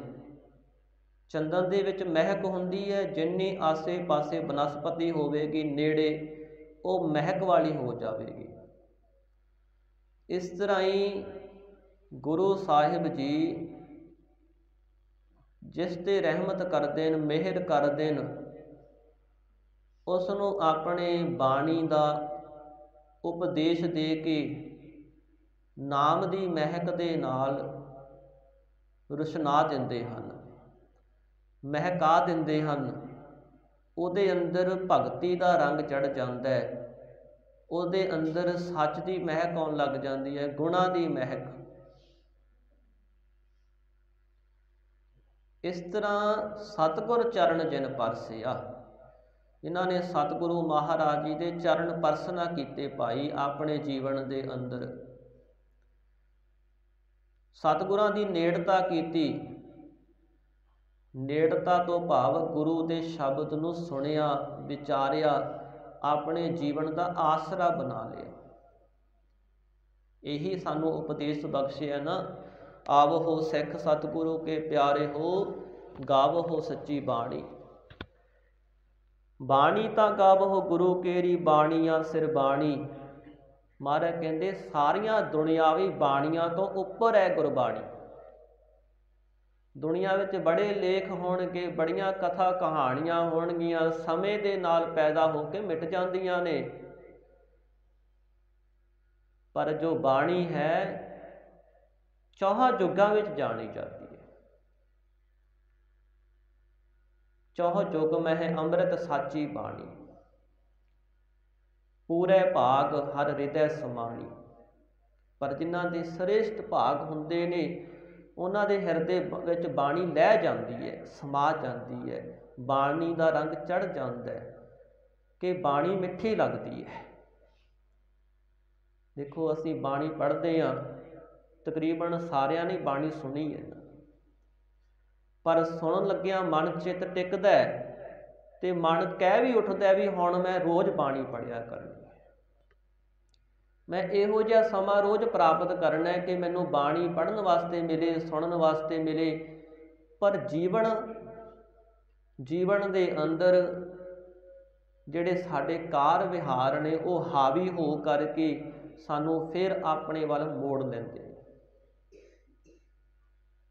ਜੇ ਸਾਡਾ ਬਾਣੀ ਪੜ੍ਹਨ ਦਾ, ਬਾਣੀ ਸੁਣਨ ਦਾ ਨੇਮ ਬਣ ਜੇ ਸਾਧ ਸੰਗਤ, ਇਹ ਤਾਂ ਗੁਰੂ ਕਿਰਪਾ ਹੀ ਹੈ, ਦਾਤੇ ਦੀ ਮਿਹਰ ਹੈ। ਨਹੀਂ ਤਾਂ ਜੀਵ ਭੁੱਲਿਆ ਹੋਇਆ ਕਈ ਵਾਰ ਬਹੁਤ ਸਮਾਂ ਲੰਘਾ ਦਿੰਦਾ ਹੈ। ਜਿਹਦੇ ਤੇ ਮਹਾਰਾਜ ਨੇ ਕਿਰਪਾ ਕਰ ਦਿੱਤੀ, ਗੁਰਬਾਣੀ ਉਹਦੇ ਜੀਵਨ ਦਾ ਉਧਾਰ ਬਣ ਜਾਂਦੀ ਹੈ। ਉਹ ਬਾਣੀ ਵਿੱਚੋਂ ਨਾਮ ਨੂੰ, ਵਿਰਾਗ ਨੂੰ, ਗਿਆਨ ਨੂੰ ਚੁਗਦੇ ਨੇ। ਇਸ ਲਈ ਮਹਾਰਾਜ ਕਿਹਾ, ਗੁਰ ਸਾਗਰ ਰਤਨੀ ਭਰਪੂਰੇ, ਅੰਮ੍ਰਿਤ ਸੰਤ ਚੁਗਹਿ ਨਹੀਂ ਦੂਰੇ। ਜਿਵੇਂ ਹੰਸ ਹੁੰਦਾ ਹੈ ਨਾ, ਉਹਦਾ ਜਿਹੜਾ ਸੁਭਾਅ ਹੈ ਹੀਰੇ ਮੋਤੀ ਚੁਗਣਾ, ਲਾਲ, ਉਹ ਚੁਗ ਲੈਂਦਾ ਹੈ। ਹੰਸ ਉਹ ਦੁੱਧ ਵਿੱਚੋਂ ਪਾਣੀ ਨੂੰ ਪਾਸੇ ਕਰਕੇ ਦੁੱਧ ਦੇ ਫੁੱਟ ਖਾ ਲੈਂਦਾ ਹੈ। ਇਸ ਤਰ੍ਹਾਂ ਮਹਾਰਾਜ ਕਹਿੰਦੇ, ਰਾਮ ਨਾਮ ਜੋ ਕਰਹਿ ਵਿਚਾਰ, ਸੇ ਧਨਵੰਤ ਗਨੀ ਸੰਸਾਰ। ਮਨ ਤਨ ਮੁਖ ਬੋਲਹਿ ਹਰ ਮੁਖੀ, ਸਦਾ ਸਦਾ ਜਾਨਹੁ ਤੇ ਸੁਖੀ। ਏਕੋ ਏਕ ਏਕ ਆਧਾਰ। ਜਿਨ੍ਹਾਂ ਨੇ ਇੱਕ ਪਰਮਾਤਮਾ ਦਾ ਹੀ ਆਧਾਰ ਆਸਰਾ ਬਣਾ ਲਿਆ, ਉਹ ਨਾਮ ਦੀ ਵਿਚਾਰ ਕਰਦੇ ਨੇ, ਮੋਤੀ ਚੁਗਦੇ ਨੇ, ਹੀਰੇ ਚੁਗਦੇ ਨੇ। ਉਹ ਹੀਰਾ, ਉਹ ਮੋਤੀ। ਦੇਖੋ ਅਸੀਂ ਜੀਵਨ ਤਾਂ ਸਾਰਿਆਂ ਦੇ ਕੋਲ ਹੀ ਹੈ। ਆਜ਼ਾਦ ਹੈ ਜੀਵ। ਇਹ ਚੰਗੇ ਪਾਸੇ ਵੀ ਜਾ ਸਕਦਾ ਹੈ, ਮਾੜੇ ਪਾਸੇ ਵੀ ਜਾ ਸਕਦਾ ਹੈ। ਦੁਨੀਆ ਦੇ ਵਿੱਚ ਜਿੰਨਾ ਜੀਵ ਪ੍ਰਵਿਰਤ ਹੋ ਜਾਂਦਾ ਹੈ, ਉਹਦੇ ਅੰਦਰ ਗੁਣ ਨਹੀਂ ਪੈਦਾ ਹੁੰਦੇ, ਵਿਕਾਰ ਜ਼ਰੂਰ ਪੈਦਾ ਹੋ ਜਾਣਗੇ। ਜੇ ਬਹੁਤਾ ਧਨ ਹੈ, ਜੇ ਬਹੁਤਾ ਐਸ਼ ਆਰਾਮ ਹੈ ਨਾ, ਤੇ ਉਹ ਸਾਧ ਸੰਗਤ ਗੁਣ ਗ੍ਰਹਿਣ ਨਹੀਂ ਕਰ ਸਕਦਾ। ਉਹਦੇ ਕੋਲੋਂ ਸੱਚ ਬੋਲਣਾ, ਨਿਮਰਤਾ ਰੱਖਣੀ, ਇਹ ਜਿਹੜੇ ਗੁਣ ਨੇ ਨਾ, ਸੰਤੋਖ, ਦਇਆ, ਵਿਚਾਰ, ਇਹ ਗ੍ਰਹਿਣ ਨਹੀਂ ਹੋਣਗੇ। ਇਹਨਾਂ ਗੁਣਾਂ ਨੂੰ ਗ੍ਰਹਿਣ ਕਰਨ ਵਾਸਤੇ ਜੀਵ ਨੂੰ ਸੰਸਾਰ ਦਾ ਤਿਆਗ ਕਰਨਾ ਪੈਂਦਾ ਹੈ, ਗੁਰੂ ਦੀ ਸ਼ਰਨ ਵਿੱਚ ਆਉਣਾ ਪੈਂਦਾ ਹੈ, ਗੁਰੂ ਅੱਗੇ ਝੁਕਣਾ ਪੈਂਦਾ ਹੈ, ਨੀਵੇਂ ਹੋਣਾ ਪੈਂਦਾ ਹੈ। ਔਰ ਇਹੀ ਜੀਵਨ ਦਾ ਆਧਾਰ ਹੈ। ਜਿਹਨੇ ਆਪਣੇ ਜੀਵਨ ਦਾ ਆਧਾਰ ਬਣਾ ਲਿਆ, ਉਹ ਫਿਰ ਗੁਰੂ ਕੋਲੋਂ ਉਪਦੇਸ਼ ਪ੍ਰਾਪਤ ਕਰਦੇ। ਬਾਣੀ ਉਪਦੇਸ਼ ਹੈ ਸਾਡੇ ਵਾਸਤੇ, ਸਿੱਖਾਂ ਵਾਸਤੇ। ਬਾਣੀ ਗੁਰੂ ਹੈ, ਬਾਣੀ ਵਿੱਚ ਬਾਣੀ ਅੰਮ੍ਰਿਤ ਸਾਰੀ। ਬਾਣੀ ਨਾਲ ਜੁੜ ਕੇ ਜਿਹਨੇ ਆਨੰਦ ਲੈਣਾ ਸ਼ੁਰੂ ਕਰ ਦਿੱਤਾ, ਬਾਣੀ ਨਾਲ ਜੁੜ ਕੇ ਜਿਹਨੇ ਆਪਣੇ ਮਨ ਨੂੰ ਸੱਚ ਦੇ ਰਾਹ 'ਤੇ ਪਾ ਲਿਆ, ਜਿਹਨੂੰ ਵਿਰਾਗ ਪੈਦਾ ਹੁੰਦਾ ਹੈ, ਜਿਹਨੂੰ ਗਿਆਨ ਮਿਲਦਾ ਹੈ, ਇਹ ਮੋਤੀ ਨੇ ਨਾ, ਹੀਰੇ ਨੇ। ਬਾਣੀ ਨਾਲ ਜੁੜ ਕੇ ਮਨ ਨਾਮ ਵਿੱਚ ਟਿਕਦਾ ਹੈ। ਹੋਰ ਕਿੰਨੀਆਂ ਵੀ ਕਥਾ ਕਹਾਣੀਆਂ ਸੁਣ ਲਈਏ, ਪਰ ਮਨ ਪ੍ਰੇਰਿਤ ਨਹੀਂ ਹੁੰਦਾ ਵਾਹਿਗੁਰੂ ਦੇ ਨਾਮ ਨੂੰ ਜਪਣ ਵਾਸਤੇ। ਤੇ ਜੇ ਅਸੀਂ ਬਾਣੀ ਦਾ ਆਸਰਾ ਲੈ ਲਈਏ, ਮਨ ਸੁਤੇ ਸਹਿਧੀ ਅੰਦਰੋਂ ਪ੍ਰੇਰਿਆ ਜਾਂਦਾ ਹੈ, ਆਪੇ ਤੁਰ ਪੈਂਦਾ। ਨਹੀਂ ਤਾਂ ਇਹ ਢੀਠ ਬਹੁਤ ਹੈ। ਕਿੰਨਾ ਵੀ ਤੁਸੀਂ ਕਹੀ ਜਾਓ ਕਿ ਨਾਮ ਜਪ ਲਾ, ਬਾਣੀ ਪੜ੍ਹ ਲਾ ਭਾਈ, ਚੰਗੇ ਕਰਮ ਕਰ ਲਾ, ਨਹੀਂ ਹੁੰਦਾ ਮਨੁੱਖ ਦੇ ਕੋਲੋਂ। ਪਰ ਜੇ ਗੁਰੂ ਸਾਹਿਬ ਕਿਰਪਾ ਕਰ ਦੇਣ, ਮਹਾਰਾਜ ਕਹਿੰਦੇ ਕਾਠ ਹੋ ਸ੍ਰੀ ਖੰਡ ਸਤਿਗੁਰ ਕੀਓ, ਦੁੱਖ ਦਰਿਦਰ ਤਿਨ ਕੇ ਗਏ। ਉਹਨਾਂ ਦੇ ਜੀਵਨ ਅੰਦਰੋਂ ਦੁੱਖ ਦਰਿਦਰ ਸਾਰੇ ਚੱਕੇ ਜਾਂਦੇ ਨੇ। ਸਤਿਗੁਰ ਚਰਨ ਜਿਨ ਪਰਸਿਆ, ਸੇ ਪਸ ਪ੍ਰੇਤ ਸੁਰ ਨਰ ਭਏ। ਜਿਨ੍ਹਾਂ ਨੇ ਸਤਿਗੁਰਾਂ ਦੇ ਚਰਨ ਪਰਸਨਾ ਕੀਤੇ ਹਨ ਭਾਈ, ਉਹ ਜੀਵ ਪਸ਼ੂਆਂ ਤੋਂ, ਪ੍ਰੇਤਾਂ ਤੋਂ, ਪਸ਼ੂਆਂ ਵਾਲਾ ਜੀਵਨ ਕਿਹੜਾ ਸੀ? ਜਿੱਥੇ ਮਹਾਰਾਜ ਕਹਿੰਦੇ ਪੇਟ ਭਰਿਓ ਪਸ਼ੂਆ ਜਿਉ ਸੋਇਓ, ਮਨੁੱਖ ਜਨਮ ਹੈ ਹਾਰਿਓ। ਪਸ਼ੂ ਵੀ ਸੌ ਲੈਂਦੇ ਨੇ ਨਾ, ਪਸ਼ੂਆਂ ਦੀ ਵੀ ਔਲਾਦ ਹੁੰਦੀ ਹੈ। ਪਸ਼ੂ ਵੀ ਵੱਡੇ ਤੋਂ ਡਰਦੇ ਨੇ, ਛੋਟੇ ਨੂੰ ਡਰਾਉਂਦੇ ਨੇ। ਪਸ਼ੂਆਂ ਦਾ ਵੀ ਜੀਵਨ ਚੱਲੀ ਜਾਂਦਾ ਹੈ, ਤੇ ਮਨੁੱਖ ਕਹਿੰਦੇ ਬਸ ਆਪਣਾ ਤਾਂ ਜੀਵਨ ਚੱਲਣਾ ਚਾਹੀਦਾ। ਪਰ ਨਹੀਂ, ਤੈਨੂੰ ਇੱਕ ਪਰਮਾਤਮਾ ਨੇ ਕੰਮ ਦਿੱਤਾ ਹੋਇਆ ਹੈ, ਉਹ ਪਸ਼ੂਆਂ ਕੋਲੋਂ ਨਹੀਂ ਹੋਣਾ। ਔਰ ਨਾ ਹੀ ਪਸ਼ੂ ਬਣ ਕੇ ਤੂੰ ਕਰ ਸਕਦਾ। ਚਾਰ ਪਾਵ ਦੋਏ ਸਿੰਘ ਗੁੰਗ ਮੁਖ, ਤਬ ਕੈਸੇ ਗੁਣ ਗਈ ਹੈ ਰੇ। ਊਠਤ ਬੈਠਤ ਠੇਗਾ ਪਰ ਹੈ, ਤਬ ਕਤ ਮੂਡ ਲੁਕਈ ਹੈ ਰੇ। ਤੇ ਪ੍ਰੇਤਾਂ ਦਾ ਸੁਭਾਅ ਹੁੰਦਾ ਦੂਜੇ ਨੂੰ ਤੰਗ ਕਰਨਾ, ਦੁੱਖ ਦੇਣੇ, ਲਹੂ ਚੂਸਣਾ। ਤੇ ਆਮ ਮਨੁੱਖ ਇਹੀ ਕਰਦਾ ਵੀ ਦੂਜਿਆਂ ਨੂੰ ਦੁੱਖ ਦਿੰਦਾ, ਛਲ ਕਰਦਾ, ਧੋਖੇ ਦਿੰਦਾ, ਦੂਜਿਆਂ ਨੂੰ ਉਹਨਾਂ ਨੂੰ ਮਾਰਦਾ ਹੈ। ਲੜਾਈਆਂ ਝਗੜੇ ਕਿੰਨੇ ਨੇ ਅੱਜ ਕੱਲ੍ਹ। ਤੇ ਮਹਾਰਾਜ ਨੇ ਪ੍ਰੇਤ ਕਿਸ ਨੂੰ ਆਖਿਆ? ਕਲ ਮਹਿ ਪ੍ਰੇਤ ਜਿਨੀ ਨਾਮ ਵਿਸਾਰਿਆ। ਜਿਨ੍ਹਾਂ ਨੇ ਪਰਮਾਤਮਾ ਦੇ ਨਾਮ ਨੂੰ ਭੁਲਾਇਆ ਹੋਇਆ, ਕਲਯੁੱਗ ਵਿੱਚ ਪ੍ਰੇਤ ਹਨ। ਜਿਹੜੇ ਨਾਮ ਨਹੀਂ ਜਪਦੇ, ਉਹ ਤਾਂ ਸਤਿਗੁਰੂ ਕਹਿੰਦੇ ਪ੍ਰੇਤ ਤੁਰੇ ਫਿਰਦੇ। ਕਿਉਂ? ਉਹਨਾਂ ਕੋਲ ਲੜਾਈਆਂ ਝਗੜੇ ਤਾਂ ਹੁੰਦੇ ਹੀ ਨੇ ਨਾ, ਉਹ ਦੂਜਿਆਂ ਨੂੰ ਦੁੱਖ ਦਿੰਦੇ ਨੇ। ਤਾਂ ਇਸ ਤਰ੍ਹਾਂ ਜਿਹੜੇ ਇਹ ਜੀਵਨ ਸੀਗੇ ਉਹ ਉਲਟ ਗਏ। ਪਾਸ ਪ੍ਰੇਤ ਸੁਰ ਨਰ ਭਏ, ਮਨੁੱਖ ਬਣ ਗਏ। ਸਹੀ ਜੀਵਨ ਬੰਦਾ ਹੋਏ ਬੰਦਗੀ ਕਹੈ, ਸਹੀ ਜੀਵਨ ਤੇ ਦੇਵਤਿਆਂ ਵਾਲੇ ਜੀਵਨ ਹੋ ਗਏ, ਪਰ ਉਪਕਾਰ ਵਾਲੇ। ਸੋ ਭਗਤ ਜੀ ਕਹਿੰਦੇ ਭਾਈ ਆਨ ਦੇਵ ਸਿਓ ਨਾਹੀ ਕਾਮ, ਸਾਡਾ ਕਿਸੇ ਹੋਰ ਦੇਵਤੇ ਦੇ ਨਾਲ ਕੋਈ ਕੰਮ ਹੀ ਨਹੀਂ ਰਿਹਾ। ਅਸੀਂ ਤਾਂ ਸਤਿਗੁਰਾਂ ਤੋਂ ਇੱਕ ਨਾਮ ਦੀ ਜਾਚਨਾ ਹੀ ਕਰਦੇ ਹਾਂ।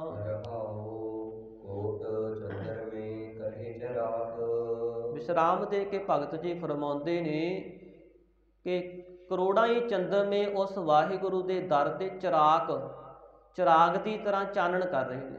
ਜਿਵੇਂ ਦੀਵੇ ਹੁੰਦੇ ਨੇ ਨਾ, ਬਲਦੇ ਨੇ, ਇਸ ਤਰ੍ਹਾਂ ਪ੍ਰਮਾਤਮਾ ਨੇ ਰਾਤ ਨੂੰ ਇਹ ਦੀਵੇ ਬਾਲੇ ਹੋਏ ਨੇ ਚਾਨਣ ਕਰਨ ਵਾਸਤੇ। ਕੇਤੇ ਇੰਦ ਚੰਦ ਸੂਰ ਕੇਤੇ ਮੰਡਲ ਦੇਸ, ਕਿੰਨੇ ਕਰੋੜਾਂ ਹੀ ਹਨ।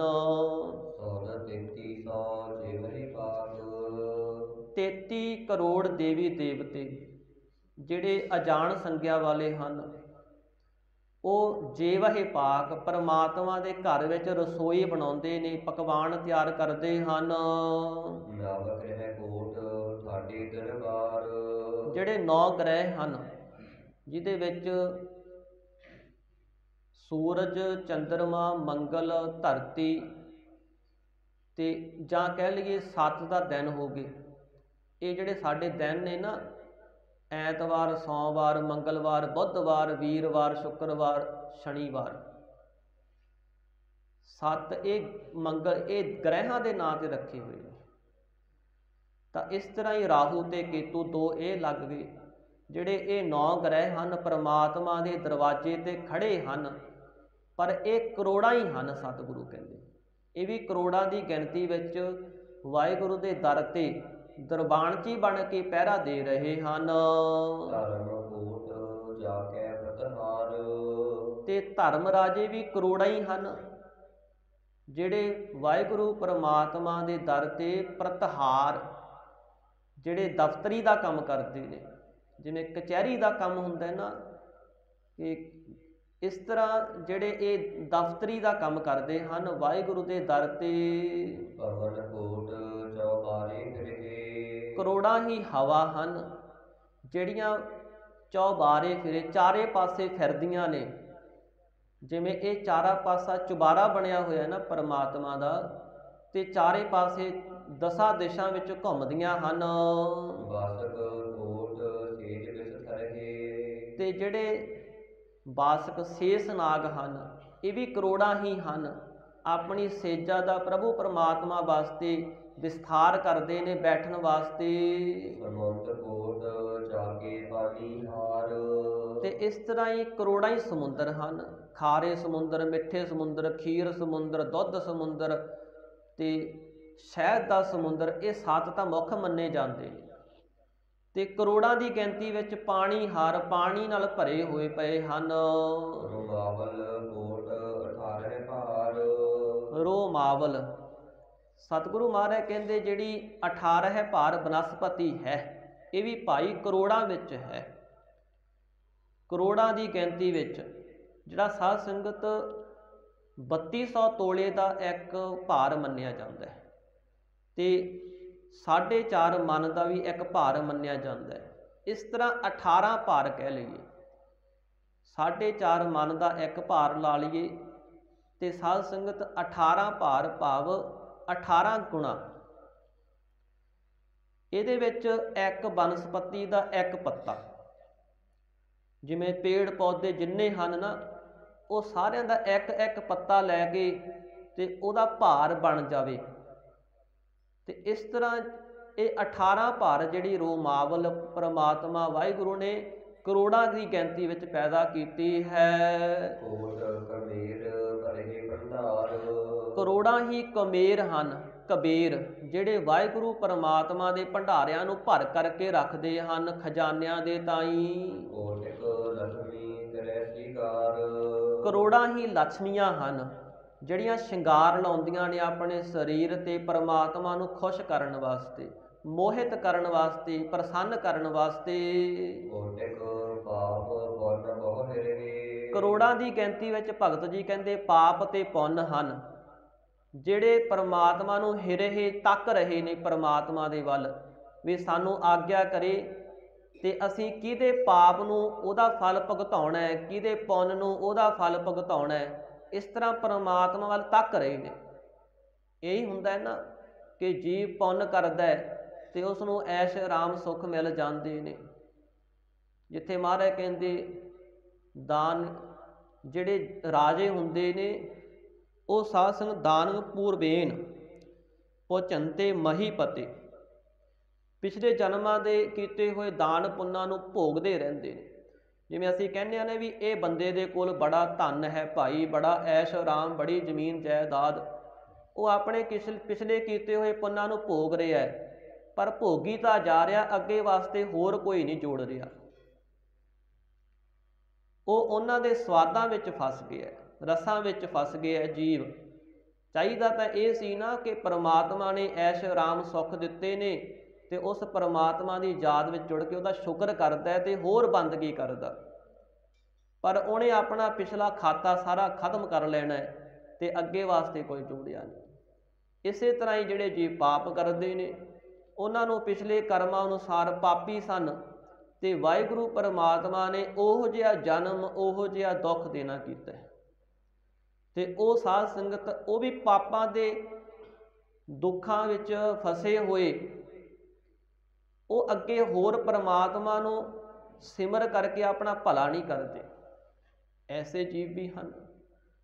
ਸੋ ਮਹਾਰਾਜ ਕਹਿੰਦੇ ਕੋਟ ਪਾਪ ਪੁੰਨ ਬਹੁ ਹਿਰਹੇ, ਕਰੋੜਾਂ ਹੀ ਪਾਪ ਤੇ ਪੁੰਨ ਹਨ ਜਿਹੜੇ ਪਰਮਾਤਮਾ ਵੱਲ ਹਿਰਹੇ ਤੱਕਦੇ ਨੇ, ਜਾਂ ਇਹਨਾਂ ਜੀਵਾਂ ਵੱਲ ਤੱਕ ਰਹੇ ਨੇ ਕਿ ਅਸੀਂ ਕਿਸ ਨੂੰ ਜਾ ਕੇ ਚੁੰਬੜਨਾ ਹੈ, ਕਿਹਨੂੰ ਜਾ ਕਰਕੇ ਉਹਦੇ ਫਲ ਨੂੰ ਭੁਗਤਾਉਣਾ ਹੈ, ਕਰਮਾਂ ਦੇ ਫਲ ਦੇ ਤਾਈਂ। ਕਰੋੜਾਂ ਹੀ ਭਗਤ ਜੀ ਕਹਿੰਦੇ ਭਾਈ ਇੰਦਰ ਹਨ ਜਿਹੜੇ ਪਰਮਾਤਮਾ ਦੇ ਦਰ ਤੇ ਸੇਵਾ ਕਰਦੇ ਨੇ। ਤੂੰ ਕਹਿੰਦਾ ਕਿ ਪਰਮਾਤਮਾ ਛੋਟਾ ਜਿਹਾ ਹੀ ਹੈ, ਭਗਤ ਜੀ ਕਹਿੰਦੇ ਨਹੀਂ, ਉਹ ਤਾਂ ਇੰਨਾ ਵਿਸਥਾਰ ਵਾਲਾ ਹੈ ਜਿਹਦੇ ਦਰ ਤੇ ਕਰੋੜਾਂ ਹੀ ਇੰਦਰ ਸੇਵਾਦਾਰ ਬਣੇ ਹੋਏ ਹਨ ਪਾਣੀ ਛਿੜਕਣ ਵਾਸਤੇ।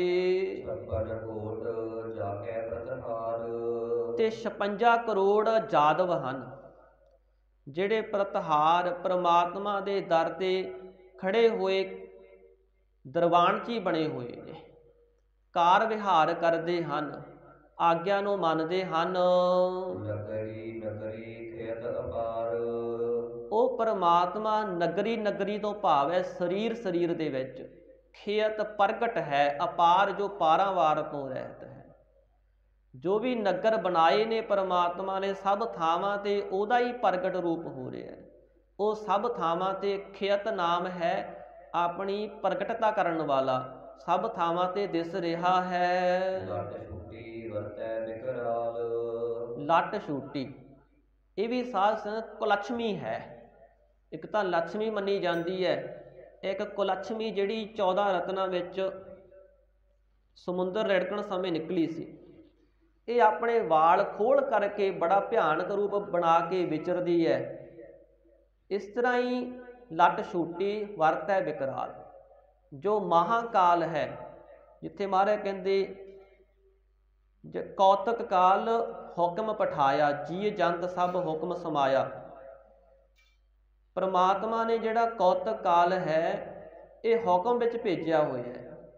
ਜਿਹੜੇ ਜੀਵ ਜੰਤੂ ਨੇ ਉਪਾਏ ਉਹਨਾਂ ਨੂੰ ਪੈਦਾ ਵੀ ਕਰਦਾ ਹੈ, ਹੁਕਮ ਦੇ ਵਿੱਚ ਹੀ ਕਾਲ ਵਿੱਚ ਸਮਾਂ ਪਾ ਕੇ ਜੀਵ ਪੈਦਾ ਹੁੰਦੇ ਨੇ। ਕਾਲ ਪਾਏ ਬ੍ਰਹਮਾ ਬਪਤਰਾ, ਕਾਲ ਪਾਏ ਸਿਵਜੂ ਅਵਤਰਾ, ਕਾਲ ਪਾਏ ਕਰ ਵਿਸ਼ਨ ਪ੍ਰਕਾਸ਼ਾ, ਸਕਲ ਕਾਲ ਕਾ ਕੀਆ ਤਮਾਸਾ।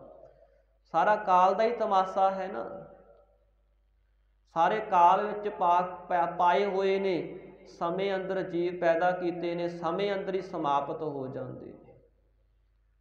ਤਾਂ ਇਸ ਤਰ੍ਹਾਂ ਲੱਟ ਛੋਟੀ, ਇਹ ਲੱਟ ਛੋਟੀ ਨਾਮ ਹੈ ਭਿਆਨਕ ਰੂਪ ਬਣਾ ਕਰਕੇ, ਵਾਲ ਖੋਲ ਕਰਕੇ ਤੇ ਆਪਣੇ ਬੜਾ ਭਿਆਨਕ ਰੂਪ ਬਣਾ ਕਰਕੇ ਸੰਸਾਰ ਅੰਦਰ ਕਾਲ ਵੀ ਵਿਚਰਦਾ ਹੈ।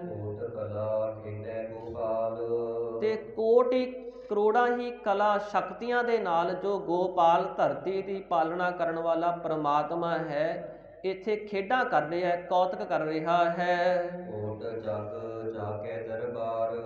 ਕਰੋੜਾਂ ਹੀ ਜੱਗ ਹਨ। ਜੱਗ ਸਾਧ ਸੰਗ ਵਿਸ਼ਨੂੰ ਜੀ ਦਾ ਅਵਤਾਰ ਵੀ ਮੰਨਿਆ ਜਾਂਦਾ ਹੈ, ਤੇ ਇਸ ਤਰ੍ਹਾਂ ਕਰੋੜਾਂ ਹੀ ਵਿਸ਼ਨੂੰ ਹਨ ਵਾਹਿਗੁਰੂ ਦੇ ਦਰਬਾਰ ਦੇ ਵਿੱਚ ਜੱਗ ਕਰਨ ਵਾਲੇ। ਗੰਧਰਵ ਕੋਟ ਕਰੇ ਜੈਕਾਰ। ਤੇ ਕਰੋੜਾਂ ਹੀ ਗੰਧਰਵ ਹਨ, ਹਾ ਹਾ ਹੂ ਹੂ ਗੰਧਰਵ ਮੰਨੇ ਜਾਂਦੇ ਨੇ, ਜਿਹੜੇ ਨਿਰਤਕਾਰੀ ਕਰਦੇ ਨੇ ਦੇਵਤਿਆਂ ਦੇ ਸਾਹਮਣੇ। ਇਹ ਵੀ ਕਰੋੜਾਂ ਦੀ ਗਿਣਤੀ ਵਿੱਚ ਨੇ, ਜਿਹੜੇ ਜੈਕਾਰ ਜੈ ਜੈ ਕਰ ਰਹੇ ਹਨ ਵਾਹਿਗੁਰੂ ਦੀ। ਵਿਦਿਆ ਕੋਟ ਸਭੈ ਗੁਣ ਕਹੈ। ਕਰੋੜਾਂ ਹੀ ਵਿਦਿਆ ਹਨ, ਜਿਹੜੀਆਂ ਸਾਰੇ ਗੁਣਾਂ ਦਾ ਵਿਸਥਾਰ ਕਰਦੀਆਂ ਨੇ। ਸਰਸਵਤੀ ਜਿਵੇਂ ਵਿਦਿਆ ਮੰਨੀ ਜਾਂਦੀ ਹੈ, ਵਿਦਿਆ ਦੀ ਦਾਤੀ ਕਹੀ ਜਾਂਦੀ ਹੈ, ਇਸ ਤਰ੍ਹਾਂ ਇਹ ਕਰੋੜਾਂ ਦੀ ਗਿਣਤੀ ਵਿੱਚ ਹਨ, ਜਿਹੜੇ ਸਾਰੇ ਗੁਣਾਂ ਨੂੰ ਧਾਰਨ ਕਰਦੀਆਂ ਨੇ ਤੇ ਅੱਗੇ ਜੀਵਾਂ ਦੇ ਤਾਈਂ ਵਿਸਥਾਰ ਕਰਕੇ ਕਹਿੰਦੀਆਂ ਹਨ। ਤਉ ਪਾਰ ਬ੍ਰਹਮ ਕਾ ਅੰਤ ਨ ਲਹੈ। ਤਾਂ ਵੀ ਮਹਾਰਾਜ ਕਹਿੰਦੇ ਪਾਰ ਬ੍ਰਹਮ ਪਰਮੇਸ਼ਰ ਵਾਹਿਗੁਰੂ ਦਾ ਅੰਤ ਨਹੀਂ ਪਾ ਸਕਦੇ।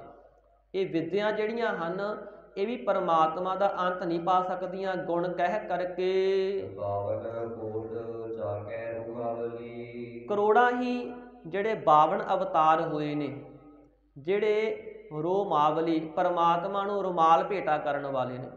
ਜਿਵੇਂ ਜਦੋਂ ਹੱਥ ਧੋਈਦੇ ਹਨ ਤੇ ਹੱਥ ਪੂੰਝਣ ਵਾਸਤੇ ਰੁਮਾਲ ਦੇਈਦਾ ਹੈ ਨਾ, ਇਸ ਤਰ੍ਹਾਂ ਹੀ ਕਰੋੜਾਂ ਹੀ 52 ਅਵਤਾਰ ਹਨ ਜਿਹੜੇ ਪਰਮਾਤਮਾ ਦੇ ਦਰ ਤੇ ਰੁਮਾਲ ਲੈ ਕੇ ਖੜੇ ਹਨ। 52 ਕੋਟ ਜਾ ਕੇ ਰੋਮਾਵਲੀ। ਕਰੋੜਾਂ ਹੀ 52 ਅਵਤਾਰ ਹਨ ਜਿਹੜੇ ਵਾਹਿਗੁਰੂ ਪਰਮਾਤਮਾ ਦੇ ਦਰ ਤੇ ਆਗਿਆ ਮੰਨਦੇ ਨੇ। ਰਾਵਣ ਸੈਨਾ ਜਿਹ ਤੇ ਛਲੀ। ਤੇ ਜਿਸ 52 ਅਵਤਾਰ ਨੇ ਜਦੋਂ ਆਪਣਾ ਵੈਰਾਟ ਰੂਪ ਧਾਰਨ ਕੀਤਾ ਤੇ ਜਿਹੜਾ ਬਲ ਰਾਜਾ ਸੀ ਉਹਦੀ ਸੈਨਾ ਦੇ ਤਾਈਂ ਛਲ ਲੈਣਾ ਕੀਤਾ ਸੀ। ਇਸ ਤਰ੍ਹਾਂ 52 ਅਵਤਾਰ ਵੀ ਕਰੋੜਾਂ ਹੀ ਹਨ। 52 ਕੋਟ ਜਾ ਕੇ ਰੋਮਾਵਲੀ।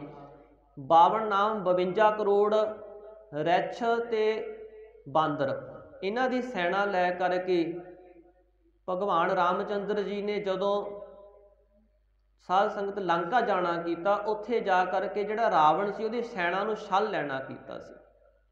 ਇਸ ਤਰ੍ਹਾਂ ਜਿਹੜੇ ਰਾਮਚੰਦਰ ਨੇ ਉਹ ਵੀ ਕਰੋੜਾਂ ਹੀ ਹਨ। ਤੇ 52 ਸਾਧ ਸੰਗਤ ਭਗਵਾਨ ਕ੍ਰਿਸ਼ਨ, ਜਿਨ੍ਹਾਂ ਨੇ ਅਰਜਨ ਦੇ ਤਾਈਂ ਉਪਦੇਸ਼ ਕਰ ਕਰਕੇ ਤੇ 18 ਕੂਣੀਆਂ ਜਿਹੜੀਆਂ ਫੌਜ ਸੀ ਉੱਥੇ ਮਹਾਭਾਰਤ ਦੇ ਜੰਗ ਦੇ ਵਿੱਚ ਸਾਰੀ ਸਮਾਪਤ ਕਰਾ ਦਿੱਤੀ। ਉਹ ਜਿਹੜੇ ਭਗਵਾਨ ਕ੍ਰਿਸ਼ਨ ਹਨ ਉਹ ਵੀ ਸਤਿਗੁਰੂ ਕਹਿੰਦੇ ਕਰੋੜਾਂ ਹੀ ਹਨ ਭਾਈ। ਕੋਟ ਵਿਸ਼ਨ ਕੀਨੇ ਅਵਤਾਰ, ਕੋਟ ਬ੍ਰਹਮੇ ਜਗ ਸਾਜਨ ਲਾਏ, ਕੋਟ ਮਹੇਸ਼ ਉਪਾਏ ਸਮਾਏ। ਇਹ ਕਰੋੜਾਂ ਦੀ ਗਿਣਤੀ ਵਿੱਚ ਹਨ। ਰਾਵਣ ਸੈਨਾ ਜਹ ਤੇ ਛਲੀ, ਜਿਸ ਕਰਕੇ ਜਿਹੜੀ ਰਾਵਣ ਰਾਜਿਆਂ ਦੀ ਸੈਨਾ ਸੀ ਨਾ ਉਹ ਛਲ ਲੈਣਾ ਕੀਤੀ। ਸਹਿਸ ਕੋਟ ਬਹੁ ਕਹਿਤ ਪੁਰਾਨ। ਤੇ ਸਹਿਸ ਨਾਮ ਹੈ ਹਜ਼ਾਰਾਂ, ਹਜ਼ਾਰਾਂ ਕਰੋੜ ਹੀ ਬਹੁ ਕਹਿਤ ਪੁਰਾਣ।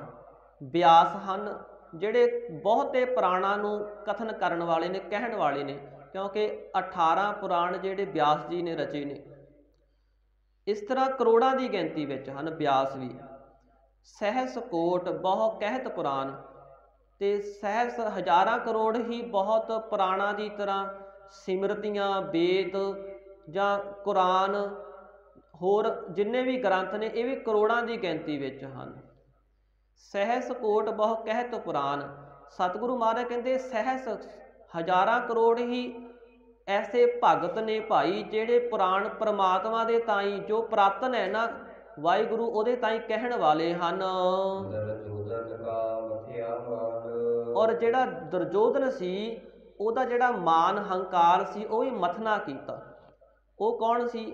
ਭਗਵਾਨ ਕ੍ਰਿਸ਼ਨ, ਜਿਨ੍ਹਾਂ ਨੇ ਅਰਜਨ ਦੇ ਤਾਈਂ ਗੀਤਾ ਦਾ ਉਪਦੇਸ਼ ਕੀਤਾ। ਤੇ ਫਿਰ ਉਹ ਜਿਹੜਾ ਦੁਰਯੋਧਨ ਸੀ ਉਹਦਾ ਜਿਹੜਾ ਹੰਕਾਰ ਸੀ ਨਾ ਕਿ ਕਹਿੰਦਾ ਸੀ ਮੇਰੇ ਕੋਲ ਇੰਨੀ ਫੌਜ ਹੈ, ਉਹਦਾ ਹੰਕਾਰ ਨਾਸ਼ ਕਰ ਦਿੱਤਾ। ਉਹ ਭਗਵਾਨ ਕ੍ਰਿਸ਼ਨ ਵੀ ਕਰੋੜਾਂ ਹੀ ਹਨ ਤੇ ਕਰੋੜਾਂ ਹੀ ਗੀਤਾ ਹਨ ਜਿਹਦੇ ਕਰਕੇ ਉਪਦੇਸ਼ ਕੀਤਾ। ਦੁਰਯੋਧਨ ਕਾ ਮਥਿਆ ਮਾਨ, ਜਿਹੜਾ ਦੁਰਯੋਧਨ ਸੀ ਉਹਦਾ ਹੰਕਾਰ ਜਿਹੜਾ ਸੀ ਉਹਨੂੰ ਮਥਨ ਵਾਲਾ ਪਰਮਾਤਮਾ ਹੈ। ਤੇ ਮਹਾਰਾਜ ਕਹਿੰਦੇ ਉਸ ਪਰਮਾਤਮਾ ਨੇ ਇਹ ਕਰੋੜਾਂ ਹੀ ਜੀਵ ਪੈਦਾ ਕੀਤੇ ਹਨ। ਕੰਦਰਪ ਕਹਿੰਦੇ ਨੇ ਕਾਮ ਦੇਵਤੇ ਨੂੰ। ਕਾਮ ਦੇਵਤਾ ਸਾਰਿਆਂ ਤੋਂ ਵੱਧ ਸੁੰਦਰ ਮੰਨਿਆ ਜਾਂਦਾ ਹੈ, ਪਰ ਮਹਾਰਾਜ ਕਹਿੰਦੇ ਕਰੋੜਾਂ ਹੀ ਕਾਮ ਦੇਵਤੇ ਜਿਸ ਵਾਹਿਗੁਰੂ ਪਰਮਾਤਮਾ ਦੀ ਬਰਾਬਰਤਾ ਨਹੀਂ ਕਰ ਸਕਦੇ। ਪਰਮਾਤਮਾ ਦੇ ਸਾਹਮਣੇ ਉਹਨਾਂ ਦੀ ਜਿਹੜੀ ਵਡਿਆਈ ਹੈ, ਸੁੰਦਰਤਾ ਫਿੱਕੀ ਪੈ ਜਾਂਦੀ ਹੈ। ਜਿਵੇਂ ਸੂਰਜ ਦੇ ਸਾਹਮਣੇ ਦੀਵਾ ਬਾਲ ਦਈਏ ਤੇ ਉਹ ਫਿੱਕਾ ਪੈ ਜਾਂਦਾ ਨਾ ਦੀਵਾ ਸੂਰਜ ਦੇ ਸਾਹਮਣੇ। ਇਸ ਤਰ੍ਹਾਂ ਜਿਹੜੇ ਕਾਮ ਦੇਵਤੇ ਹਨ ਉਹਨਾਂ ਦੀ ਸੁੰਦਰਤਾ ਭਾਵੇਂ ਕਰੋੜਾਂ ਹੀ ਕਾਮ ਦੇਵਤੇ ਹੋਣ, ਉਹ ਪਰਮਾਤਮਾ ਦੇ ਸਾਹਮਣੇ ਉਹ ਆਪਣੀ ਜਿਹੜੀ ਸੁੰਦਰਤਾ ਹੈ ਉਹਨੂੰ ਧਰਦੇ ਨਹੀਂ ਹਨ। ਜਿਹੜਾ ਕਾਮ ਦੇਵਤਾ ਸਤਿਗੁਰੂ ਮਹਾਰਾਜ ਕਹਿੰਦੇ ਜੀਵਾਂ ਦੇ ਅੰਦਰ ਉਹਨਾਂ ਦੀ ਜਿਹੜੀ ਸ੍ਰੇਸ਼ਟ ਬੁੱਧੀ ਹੁੰਦੀ ਹੈ, ਗੁਣ ਹੁੰਦੇ ਨੇ, ਅੰਦਰੋਂ ਅੰਦਰ ਹੀ ਖਤਮ ਕਰ ਦਿੰਦਾ ਹੈ। ਜਦੋਂ ਕਾਮ ਪ੍ਰਭਾਵ ਪਾ ਦਿੰਦਾ ਨਾ, ਜਿਹੜੇ ਗੁਣ ਹੁੰਦੇ ਨੇ, ਸ੍ਰੇਸ਼ਟ ਬੁੱਧੀ ਵਿਚਾਰ ਹੁੰਦੇ ਨੇ, ਅੰਦਰੇ ਅੰਦਰ ਹੀ ਖਤਮ ਹੋ ਜਾਂਦੇ ਨੇ, ਨਾਸ ਹੋ ਜਾਂਦੇ ਨੇ। ਅੰਤਰ ਅੰਤਰ ਮਨਸਾ ਹੀ ਰਹੇ, ਜੀਵਾਂ ਦੇ ਅੰਦਰੋਂ ਅੰਦਰੋਂ ਹੀ ਉਹ ਪਰਮਾਤਮਾ ਜੋ ਹੈ ਜਿਹੜੀ ਮਨਸਾ ਬੁੱਧੀ ਦੇ ਤਾਈਂ ਹੈ ਰਹੇ, ਹਰਨ ਵਾਲਾ ਹੈ, ਨਾਸ ਕਰਨ ਵਾਲਾ ਹੈ। ਭਾਵ ਜਦੋਂ ਜੀਵ ਸਤ ਚਿੱਤ ਆਨੰਦ ਸਰੂਪ ਦਾ ਧਿਆਨ ਕਰਦਾ ਹੈ, ਉਦੋਂ ਅਸਤ ਜੜ ਤੇ ਦੁੱਖ ਰੂਪ ਜਿਹੜਾ ਸੰਸਾਰ ਹੈ ਨਾ, ਇਹਦਾ ਅੰਦਰ ਹੀ ਅਭਾਵ ਹੋ ਜਾਂਦਾ ਹੈ। ਅੰਦਰ ਅੰਦਰ ਹੀ ਸਤਿਗੁਰੂ ਕਹਿੰਦੇ ਮਨਸਾ ਜਿਹੜੀ ਬੁੱਧੀ ਹੈ ਉਹ ਲੈ ਹੋ ਜਾਂਦੀ ਹੈ। ਜੀਵ ਪਰਮਾਤਮਾ ਦੇ ਵਿੱਚ ਅਭੇਦ ਹੋ ਜਾਂਦਾ ਹੈ। ਭਗਤ ਕਬੀਰ ਜੀ ਕਹਿੰਦੇ ਭਾਈ ਇਸ ਤਰ੍ਹਾਂ ਬੇਨਤੀ ਕਰੀਏ, ਹੇ ਸਾਰੰਗਪਾਨ, ਸਾਰੰਗ ਨਾਮੇ ਧਨੁਸ਼ ਨੂੰ ਹੱਥ ਵਿੱਚ ਧਾਰਨ ਕਰਨ ਵਾਲੇ ਪਰਮੇਸ਼ਰ ਵਾਹਿਗੁਰੂ। ਸਾਰੰਗ ਪਾਨ ਅੰਗਾਂ ਦੇ ਤਰ੍ਹਾਂ ਹੀ ਸ੍ਰੇਸ਼ਟਾਈ ਦੇਣ ਵਾਲੇ। ਜਿਵੇਂ ਸਾਡੇ ਅੰਗ ਨੇ ਨਾ, ਕੰਨਾਂ ਨੂੰ ਪੂਰੀ ਸੁਣਨ ਦੀ ਉਹਨਾਂ ਨੇ ਪਰਮਾਤਮਾ ਨੇ ਸ੍ਰੇਸ਼ਟਾਈ ਦਿੱਤੀ ਹੈ, ਅੱਖਾਂ ਨੂੰ ਦੇਖਣ ਦੀ ਸ੍ਰੇਸ਼ਟਾਈ ਦਿੱਤੀ ਹੋਈ ਹੈ, ਹੱਥਾਂ ਨੂੰ ਕੰਮ ਕਰਨ। ਇਸ ਤਰ੍ਹਾਂ ਜਿਹੜੇ ਅੰਗਾਂ ਨੂੰ ਸ੍ਰੇਸ਼ਟਾਈ ਦੇਣ ਵਾਲਾ ਸਾਰੰਗਪਾਨ ਪਰਮੇਸ਼ਰ, ਹੇ ਸਾਡੇ ਬੇਨਤੀ ਨੂੰ ਸੁਣਨਾ ਕਰ। ਭਗਤ ਜੀ ਕਹਿੰਦੇ ਮੈਂ ਕਿਸੇ ਦੇਵੀ ਦੇਵਤੇ ਨੂੰ ਕੁਝ ਨਹੀਂ ਮੰਗਦਾ, ਨਾ ਹੀ ਮੈਂ ਕੋਈ ਹੋਰ ਦਾਤ ਮੰਗਦਾ। ਹੇ ਪ੍ਰਭੂ ਮੇਰੇ ਤਾਈਂ ਤਾਂ ਅਭੈ ਪਦਵੀ, ਨਿਰਭੈ ਪਦਵੀ ਦੇਣਾ ਕਰ। ਉਹ ਪਦਵੀ ਬਖਸ਼, ਤੇਰੇ ਚਰਨਾਂ ਵਿੱਚ ਨਿਵਾਸ ਹੋ ਜਾਵੇ। ਸਦਾ ਤੇਰੇ ਗੁਣ ਗਾਉਂਦੇ ਰਹੀਏ, ਤੇਰੀ ਸ਼ਰਨ ਵਿੱਚ ਰਹੀਏ, ਕਿਸੇ ਦੇ ਮੁਥਾਜ ਨਾ ਬਣੀਏ। ਸਦਾ ਆਪ ਜੀ ਦੇ ਚਰਨਾਂ ਦਾ ਨਿਵਾਸ ਸਾਨੂੰ ਪ੍ਰਾਪਤ ਹੋ ਜੇ, ਹਜ਼ੂਰੀ ਮਿਲ ਜਾਵੇ। ਅਭੈ ਪਦਵੀ, ਨਿਰਭੈਤਾ ਪਦਵੀ ਸਾਡੇ ਤਾਈਂ ਦਾਨ ਬਖਸ਼ਣਾ ਕਰੋ। ਇਹ ਭਗਤ ਕਬੀਰ ਜੀ ਨੇ 2 ਅਸ਼ਟਪਦੀਆਂ ਵਿੱਚ ਸਾਧ ਸੰਗਤ ਉਪਦੇਸ਼ ਬਖਸ਼ਿਆ। ਪਹਿਲੀ ਅਸ਼ਟਪਦੀ ਦੇ ਅੰਦਰ ਜਿਹੜੇ ਮਹਾਂਪੁਰਖ ਤੱਤ ਬੇਤੇ ਨੇ ਉਹਨਾਂ ਦੇ ਅੰਦਰਲੀ ਹਾਲਤ ਦੱਸੀ ਹੈ, ਜਿਸ ਨੂੰ ਕਹਿ ਲਈਏ ਕਿ ਨਿਰਗੁਣ ਸਰੂਪ ਦਾ ਵਰਣਨ ਕੀਤਾ ਹੈ। ਤੇ ਇਸ ਤਰ੍ਹਾਂ ਹੀ ਜਿਹੜੀ ਇਹ ਦੂਜੀ ਅਸ਼ਟਪਦੀ ਹੈ ਉਹਦੇ ਵਿੱਚ ਇਹ ਦੱਸਿਆ ਕਿ ਸੰਸਾਰ ਵਿੱਚ ਕਰੋੜਾਂ ਹੀ ਵਾਹਿਗੁਰੂ ਪਰਮਾਤਮਾ ਨੇ ਜੀਵ ਪੈਦਾ ਕੀਤੇ ਨੇ। ਜੀਵ ਤਾਂ ਕਰੋੜਾਂ ਹੈ ਹੀ, ਜਿਹੜੇ ਸਾਨੂੰ ਇੱਕ ਇੱਕ ਲੱਗਦੇ ਨੇ ਨਾ, ਵੀ ਇੱਕ ਹੀ ਸੂਰਜ ਹੈ, ਇੱਕ ਹੀ ਚੰਦਰਮਾ ਹੈ। ਤੇ ਇਹ ਵੀ ਸਤਿਗੁਰੂ ਮਹਾਰਾਜ ਕਹਿੰਦੇ ਸਾਰਾ ਕੁਝ ਭਾਈ ਕਰੋੜਾਂ ਵਿੱਚ ਹੀ ਹੈ। ਇੱਥੇ ਸਮਾਪਤੀ ਹੈ। ਹੋਈਆਂ ਭੁੱਲਾਂ ਚੁੱਕਾਂ ਦੀ ਗੁਰੂ ਰੂਪ ਖਾਲਸਾ ਸਾਧ ਸੰਗਤ ਮਾਫੀ ਬਖਸ਼ ਦੇਣੀ, ਅੱਗੇ ਵਾਸਤੇ ਸਮਤ ਬਖਸ਼ਣੀ ਜੀ।